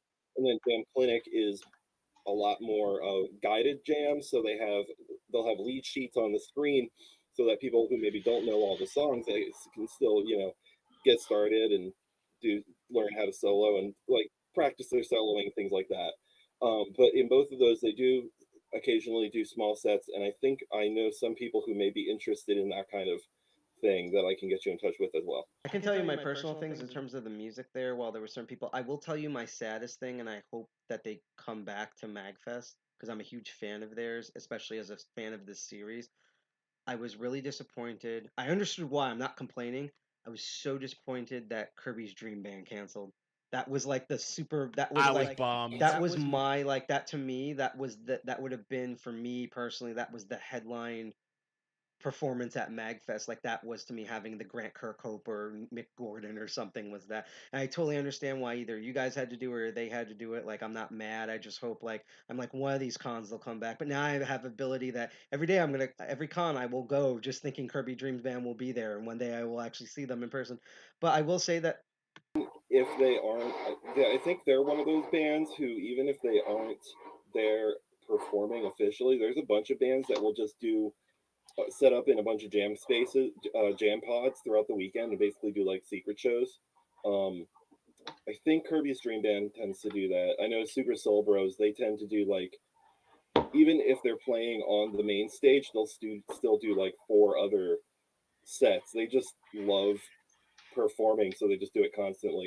I will There's say always a Triforce Quartet in their gazebo show every year. the Triforce Quartet was a weird thing for me because apparently, like when I went there, this was a lot of first people seeing them, and they are absolutely phenomenal, amazing. My thing was before I did DCG 201, I actually ran a major Street Pass group, also by accident called it was the New York group. So I got to work a lot at Nintendo World, now called Nintendo NY, and basically anytime they wanted to do orchestrated music in person, pretty much every single time they contacted them. So it was still spectacular, but it's like one of those things like how people go to New York and they're just like blown away with the Statue of Liberty, while to the us people living here, it's that statue over there, like, you know. So it's like it's not that they're not amazing, it's just I've heard them and seen them perform so many times that it was like it was cool, but like I wasn't like going nuts because this was a lot of people's first time, and I'm glad a lot of people got to experience that in person for the first time. I will say that for me, the most insane thing was Saturday night at the jam session that was all the guitars, drums, the metal music instruments, because they literally it was just random people, and they literally at that night a bunch of those type of people practicing did a rock concert that literally brought me back to some Disturbed concerts I've went to. It was like It was the most like amazing Night of the thing. Round and them right on Saturday night. Yeah, I was bummed I missed that. like I was at the that, Megas concert. I got chunks of that, and that was amazing. And the other thing, and just to mention about how I partly know how this is crazy, and then we'll wrap up here, because I also have to make dinner and shit, is like randomly for no reason. And I love to have you guys on. Like we could do this forever, even though no one wants to. But the thing is, and by the way, in preemptive, thank you so much for like having you all on and stuff. However, so like for example, randomly before sorry, it was on Friday and Saturday, but I first saw this on Friday. On Friday, Miss DJ Jackalope, who's a huge mainstay at DEF CON, was DJing on her Twitch. And because my Switch worked, I actually, and there's a Twitch app on it, I had her streaming on there. And I messaged separately on my phone that it's like, hey, it's funny you're streaming on there. I'm at MAGFest. And I started thinking, yeah, you know, a lot of people would like your music, probably your DJ sets at MAGFest. And she was like, oh, cool. Like, I forgot that was going on. I hope you're having a great, safe time. And she's out in her air. Hey, yeah, they're having a panel at that thing. If you're watching this, check this out. She has a good amount of following on her live streams. And then, like, the next day, I didn't tell her I was going to do this.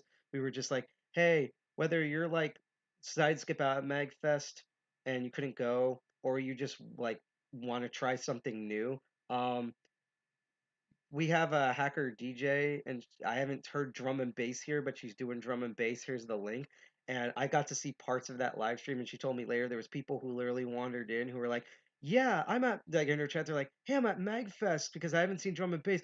Holy crap, this is phenomenal! Wait a minute, hackers have concerts," and it like blew her. And so she saw that many of those, and she was like, "How would you even apply for that?" So again, I'm not saying she is interested or would it be there? It's just that I've gotten feedback like that from not just her, but a bunch of different people. I'm trying not to put words in people's mouths and stuff because there's no NDAs or anything. I just don't like to do that. But just giving you an example of like I kind of got to cross the streams a little bit between two communities on Twitch right there, and like that's why I'm thinking of that of like having them properly submit and crossing fingers and just see what happens because you know I want to add more to the variety because I loved my first experience show up even though I was basically celebrating a party at the end of the world. So, but anyone other closing thoughts before? Yeah, any other closing thoughts about what you want to do next year? Or any short experiences you want to share? Anyone else before we wrap up?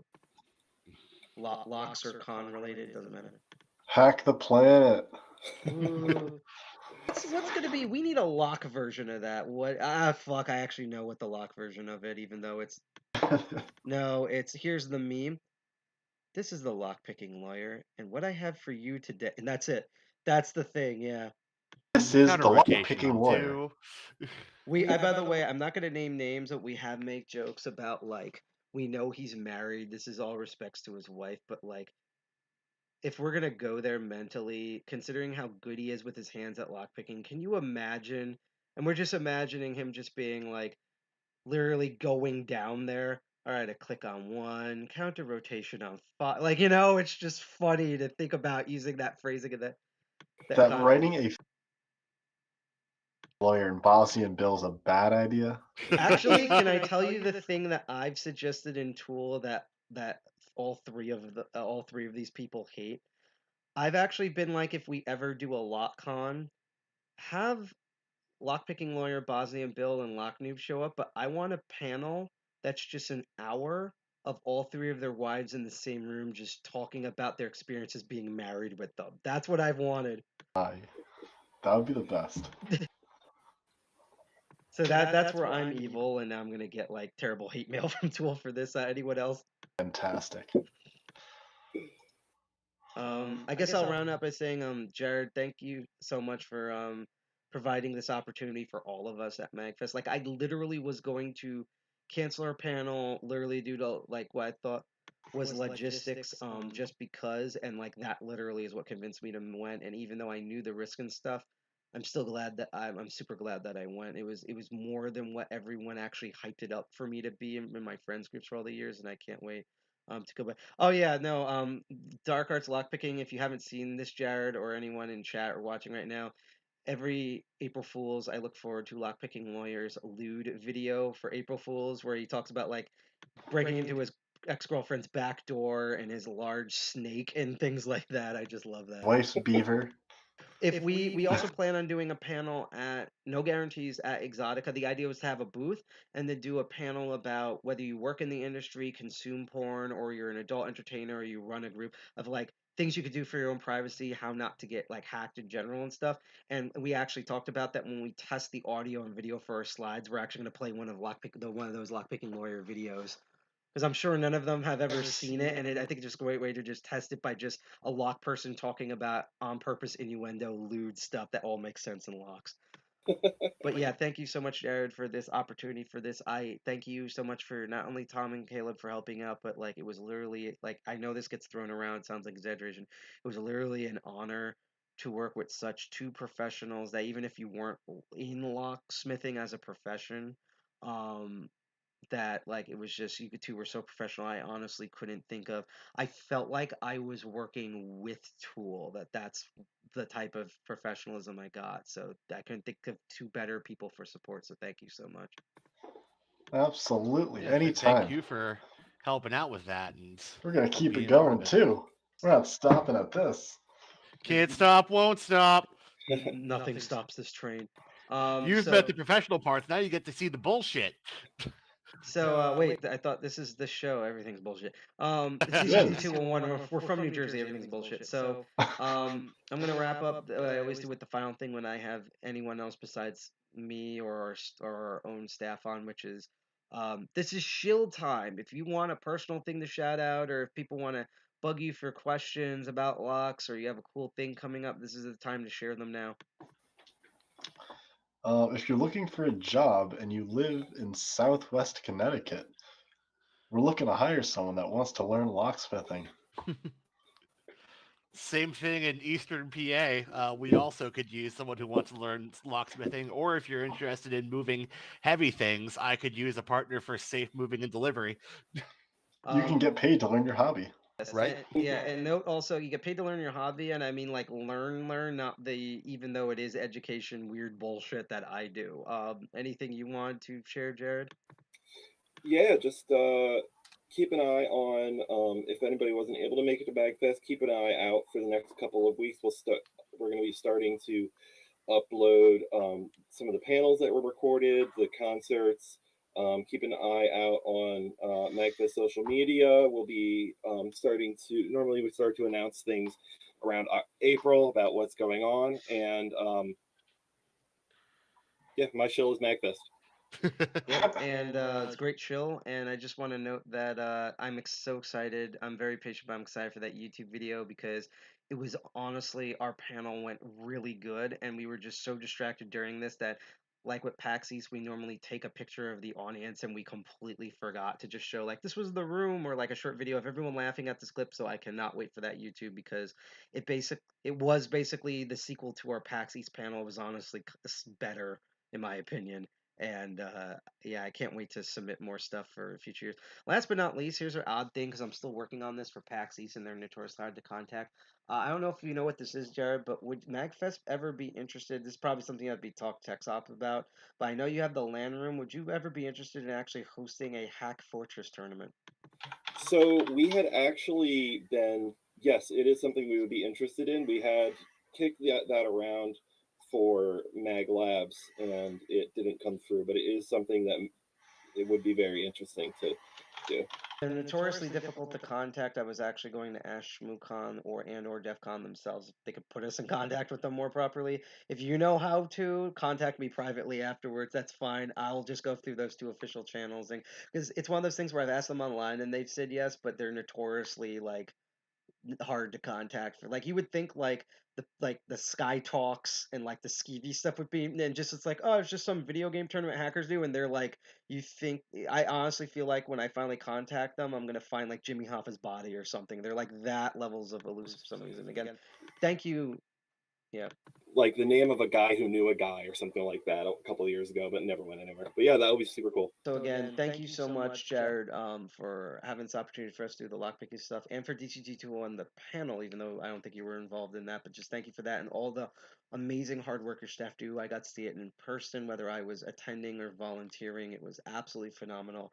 I'm actually both scared and excited to see when all of this is over of what MagFest at like full swing capacity, gloves are off looks like. So I'm like, yeah, It no, is it's incredible. actually one of the reasons I'm actually worried about going to DEF CON to some degree this year because I actually wanted to go last year back when they only had 10,000 people instead of 30,000 people. Because, and the same thing with MagFest, I'm happy I did this. I wanted to go where it's like, this is the lowest I will probably ever see this at.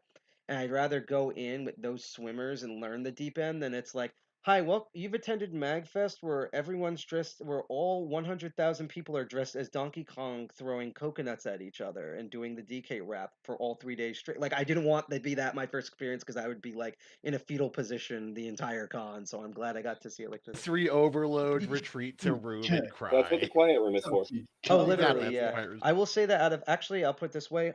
Last thing I'll end it with. I know we already shilled. I know it's hard to pick, but not we can't pick our own room, so not lockpicking. And even if you have staff buyers, what was your favorite activity slash room that wasn't the lockpicking? Like, what was the thing? Was it a panel, a room, or something? Taskbot photo shoot. That was pretty cool. That was fantastic. Taskbot just comes by, we get to fix him, and then he's like, "Hey, I'm doing an autograph and photo shoot thing tomorrow." And I'm like, "I will be there." Thomas, that was when you ran away. That was kind of like hilarious because I was like, "Where is he?" He's like, he's trying to get audience for Taskbot. Oh, okay, I just wanted to know he was coming back. Yeah, Side Pocket was like freaking out, and I was like, "Ah, he's going to see Taskbot. He'll be fine." Yeah, I had to like run across the entire building to get all the way down there and then come back. And the sad thing is, don't quote me on it, if I remember correctly, it was them and a bunch of other people that we've either talked online or because I talked to the guy who does Taskbot numerous times. We've actually been wanting to come him over here and stuff.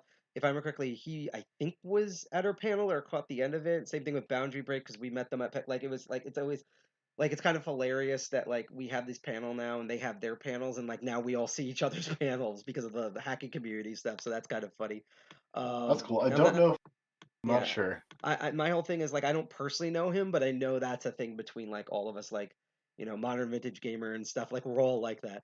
But what was the other thing? So that was you, Thomas. Was there anything for you, Caleb? Arcade is always my favorite area. I love spending as much time as possible in arcade.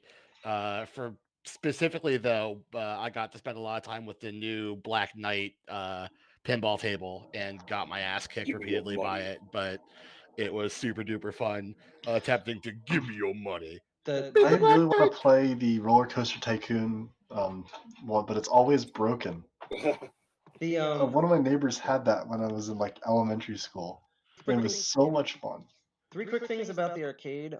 Very quick. One, I was not expecting a Johnny Mnemonic pinball table, but it was like my group's favorite thing, and I'm so glad I got to record video and document it. 2, I'm so mad, and I hope it comes back next year that there was an F-Zero AX arcade machine because Just to play it. no. I don't know if it's owned by MAGFest, but it lives in the MAGFest warehouse. I know Nice. because I actually helped load it, so I do know it's in there. I just don't know if it's gonna come out because I actually have my GameCube memory card with the GX save on it. So if I knew, I would have actually brought that and asked if I could plug that to unlock all the stuff properly. Because there's like things you could do modification wise to the card in the game to unlock it, but it's like I thought I would never actually get to do the proper way of unlocking it. And the last thing is that my disappointment with the arcade, because the arcade was amazing, and it was fun to document it because it was so broken, it was kind of a hacking thing, was that I'm a huge House of the Dead fan, and I could only play House of the Dead 2 on the console area with the crappy light gun because the arcade machine just never worked the entire god.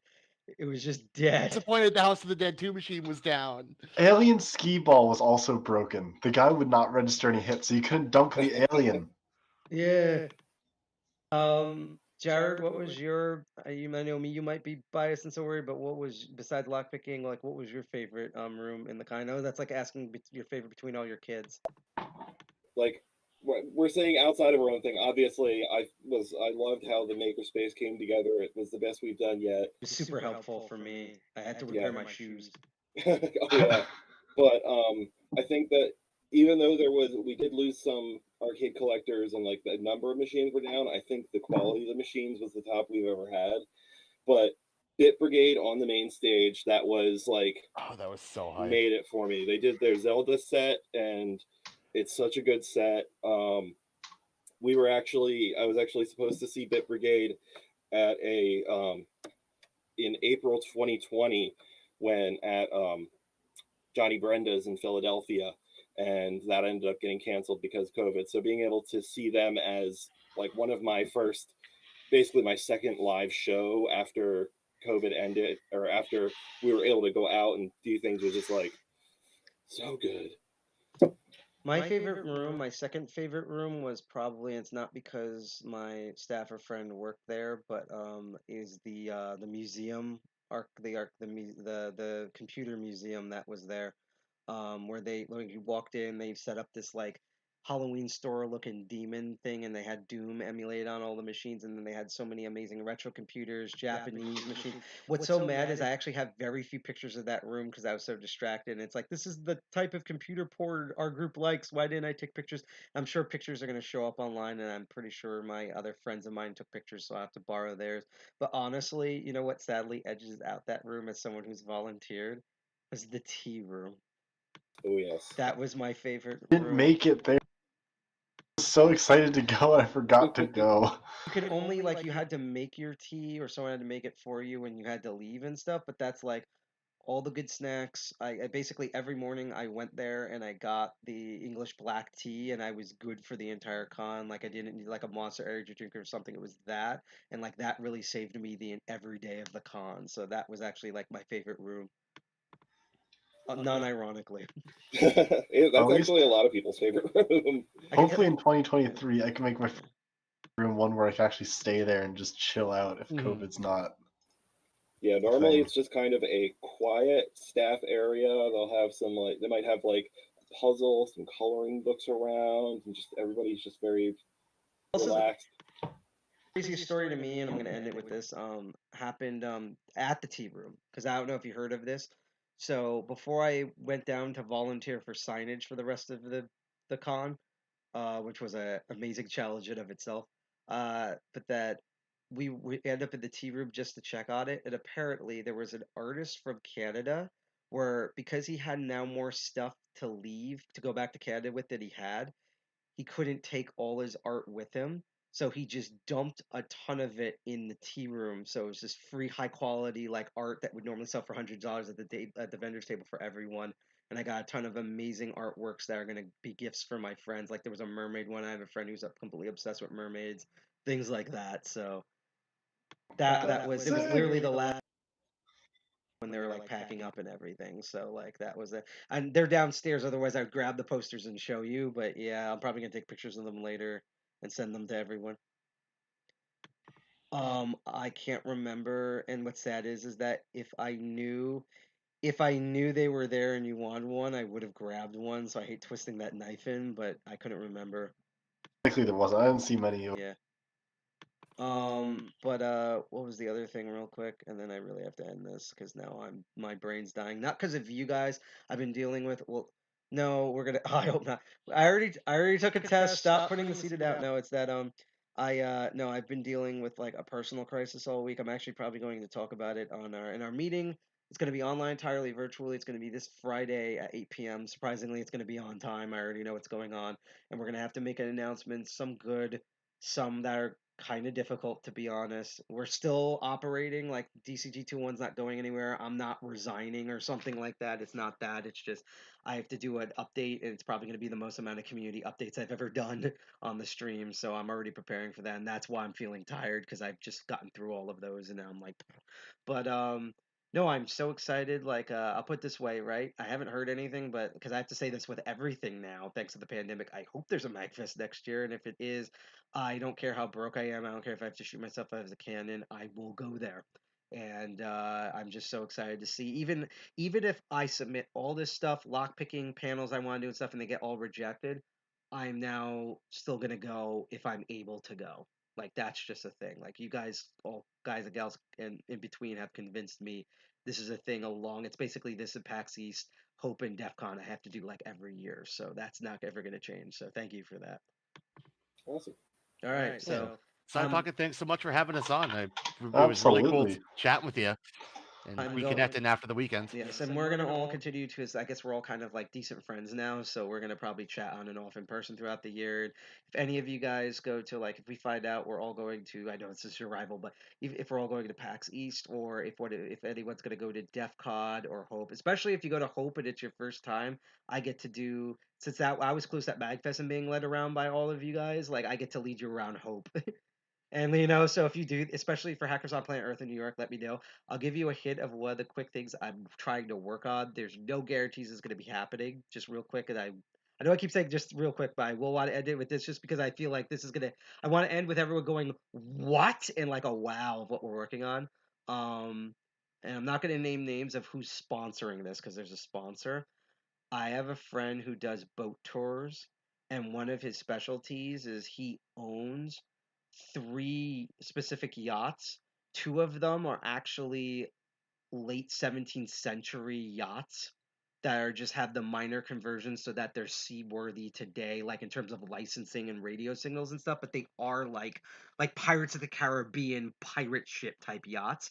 And then one that's like 19th century, and we want to sail one of them on the Knights of Hope as just basically like a, and this is actually the people we're talking to. I don't know to sponsor, but it's basically like celebrate with the Pirate Party International on the pirate ship. And it's like Hackers on a pirate ship, because he normally does in the summer specials where he takes those yachts out and they're pirate themed. Like, you pay and you get on, and like it's everyone's talking Buccaneer swang, and people cosplay as that, and he has like burlesque performers that do like pirate strip shows, and we're in like the Hudson River and stuff. And basically we want to do a hacker version of that, except it's with all hackers. And since Pirate Party is an actual thing, they haven't said to say yes or no to it, but because I just don't want to put names in. But that's something that I, DCG and GGG201, a bunch of other people want to do at Hope, and we have like cool ideas to do. There's basically hackers on a pirate ship doing pirate stuff legally during Hope, and like, so that's something I'm hoping gets off the ground, because I want this to be a thing. Oh, last good question for Jared, because You're not blown out enough. last good question for Jared before we end it in like literally 5 seconds. I'm gonna kill this meeting stream and then do the spiel to sign off, because we go raid a Twitch channel after this.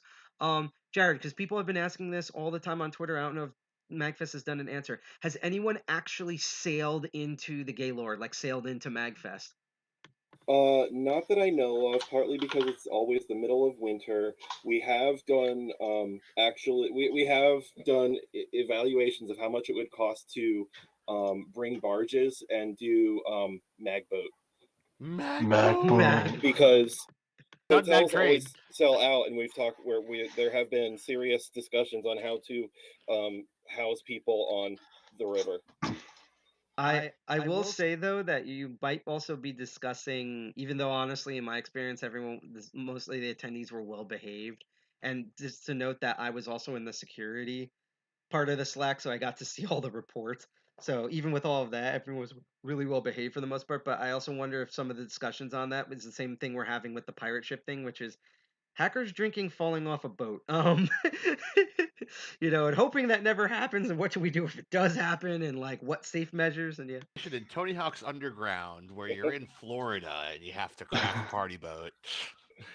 So yeah, I was just asking because honestly, it's the same way how if Exotica happens this year, there's apparently a way to contact them by carrier pigeon officially, and no one has ever tried that, and we actually want to rent a carrier pigeon and try that just to say we're the first group ever to attempt to do the thing. So since apparently no one has ever sailed in, we actually might look into next year of our group members just attempting to sail in, even if it's like ridiculously expensive. Maybe someone will sponsor first. I don't know, but if we can safely do it. Reasonable. Renting the boat would be pretty expensive. Yeah, so just that. Well, anyhow, I'm gonna end the chat stuff. Thank you all for being on, and yeah, and once again, real quick, quick shills. You guys, you said you're looking for work at what places, and what about MAGFest? A&B Lock and Safe Company, Allentown, Pennsylvania. Come and apply. We will train and also buy a safe from me. I sell Liberty and Browning safes. If you need storage, I got you. I'm at Carpolo Safe and Lock in Bridgeport, Connecticut. If anyone's looking for a job, we're looking for humans. I guess non-humans too. If you can pick locks. Super.magfest.org. Keep an eye out on MAGFest social media, twitch.tv/MAGFest. Whatever else we have. We in normal times we do events all throughout the year. We have Magstock in the summer, which is our nerd camping event.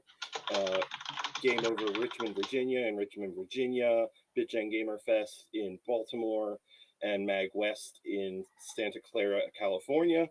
We're also doing monthly meetups for online multiplayer gaming.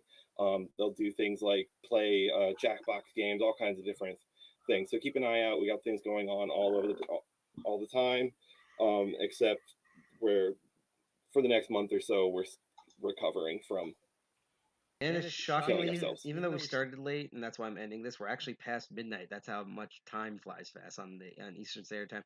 Yeah. That's how it goes. So what I'm gonna say is that I am gonna have my own spiel. I'm gonna kill the chat first because basically every episode of Master of Unlocking is shilling for either some sort of like, we're not sponsored, but like some sort of good lock product I have, or just DCG2-1 in general. So they're just happy to hear shilling that's not from me because all the shows are like that. So that's why it's like the one thing. It's like the thing about the lockpick sport community. There's no such thing as like being like, so far there's no such thing as being harmful and shilling. If you have a cool thing you're working on, or you're working at a job that's working a thing, or you need, just shill for it. Like no one's going to be angry with you like the way people shill at Black Hat unnecessarily. So thank you all for being on here. I'm going to end the chat, and I'm going to then do the ramp down the stream. So thank you all for here.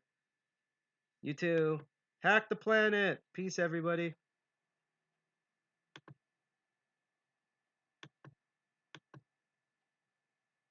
Okay, so let me switch everything out here. Unfortunately, I don't think we got that last bit there where basically everyone was doing the Colossus scream as we were talking about earlier. So yeah, now I will say this, that as I posted in the chat, and it's just because I was so distracted and I'm late on this, we are doing a donation drive all the way until the end of the month. So literally by January 31st. I remember correctly? No, you look. January 31st. Yeah, 31st. We're going to be trying to collect. Our goal is to be $600. $600. We're currently at $308.50, and feel one dead even after the New Year still donated 69 nice dollars on the top of the leaderboard. And so even if we're not streaming, if you could donate $1, $3, $5, $10, $20, whatever amount you feel comfortable with, in order to help sick kids across the United States and Canada, COVID, just in general, like having colds and illnesses, mental illnesses, just helping pediatric centers and children's hospitals across the United States and Canada. That's what the Children's Medical Hospital do. You can donate directly through Tiltify, where we have hands off on the money. So if you're on Twitch, and stay on Twitch if you're watching, there's a widget below the stream where you can donate directly to the QR code. I'm going to eventually get it to work, but it should scan on the right conditions. And worst comes to worst, as I just did, I posted the direct link in chat. Even if we're not, when we live stream, we get notifications for those donations, and I worship you on the entire stream. But even even if we don't, and it's just like we're not streaming, and you're just like, hey, I'm staying on $5. I don't need what me having another cheeseburger or sick kids. You can do that, and we very much appreciate it. We also, at the end of every of these type of things, will read off all the donors, even if they're listed as anonymous. Like, we'll just read anonymous donation by. So again, I just had, even though there was no donations, this stream, I'm so happy I did this stream. You could tell how we all really worked our asses off for the lockpicking stuff. We were really excited. I'm really excited for next year. I had a great MAGFest. Everyone was really professional and courteous and everything. Provided it's safe next year to go, I'm definitely going to go because I actually didn't know I was going to go to MAGFest literally until Thursday morning. Like, I think it was like at 1 a.m. on Thursday. That's when I knew I was actually going to go and I had the money and the ability to go. Thanks to a friend of mine. And to be honest, they're also a DCG 201 member. So thank you to that person. I just can't say publicly yet. But that's our show, Master of Unlocking.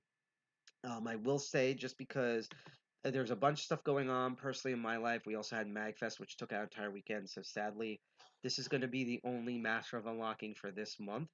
But February, back on normal schedule. So in February on the 6th and the 20th, we will be back with some topic. I'm ordering new equipment in that I'm going to be showing off. I already have some in the mail. There's new stuff. I just wanted to do this one. I thought this would be a great way to start the year. How the logistics it takes to run a Lockpicking Village, especially if you're not a huge organization like Tool and doing it at a con you've never been to before, and especially since this is at a gamer con instead of a hacker convention, what are the unique things about doing lockpicking there? I forgot to even mention about the cosplayers we had at our booth and stuff like that. But yeah, we will be back February 6th and 20th, and sorry, yeah, February 6th and the February 20th. That's the first and third Sunday of every month, like usual. We will have our only episode of Crypto Barons on the 22nd at 8 p.m. Eastern Standard Time, where again the topic's going to be about talking about digital currency that are not cryptocurrency. I know that's a weird thing to talk on a cryptocurrency show.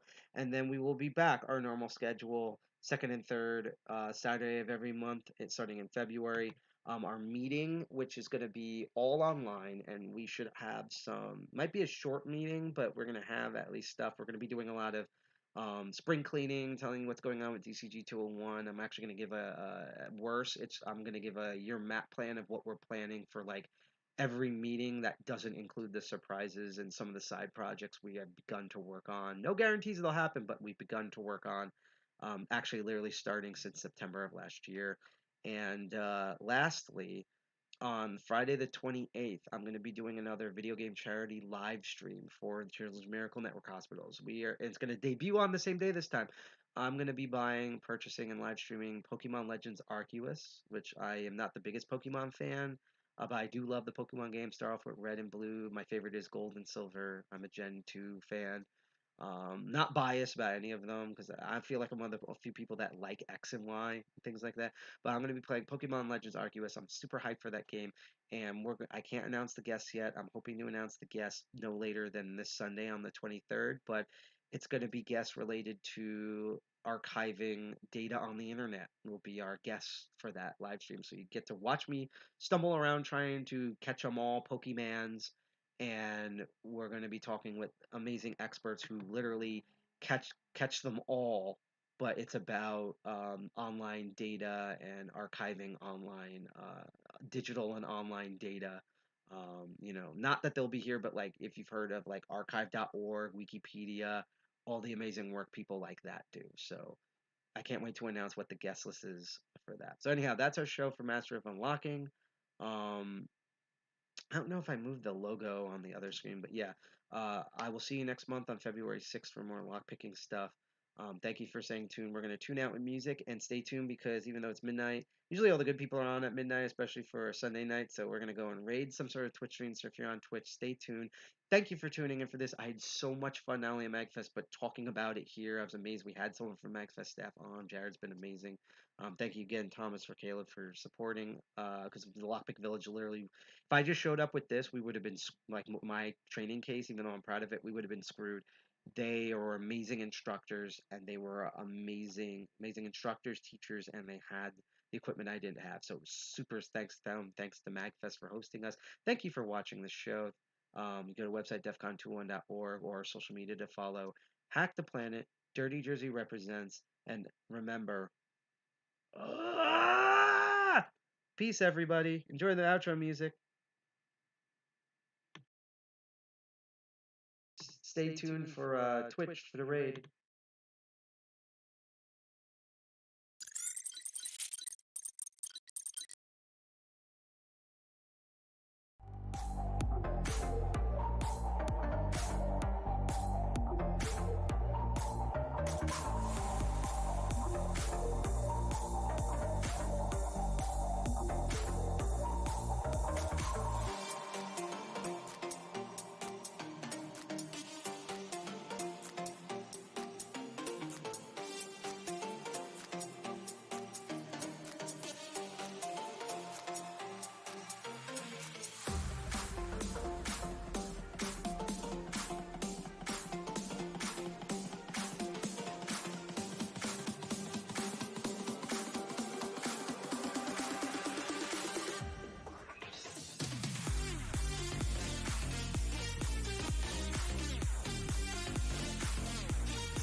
Just listen.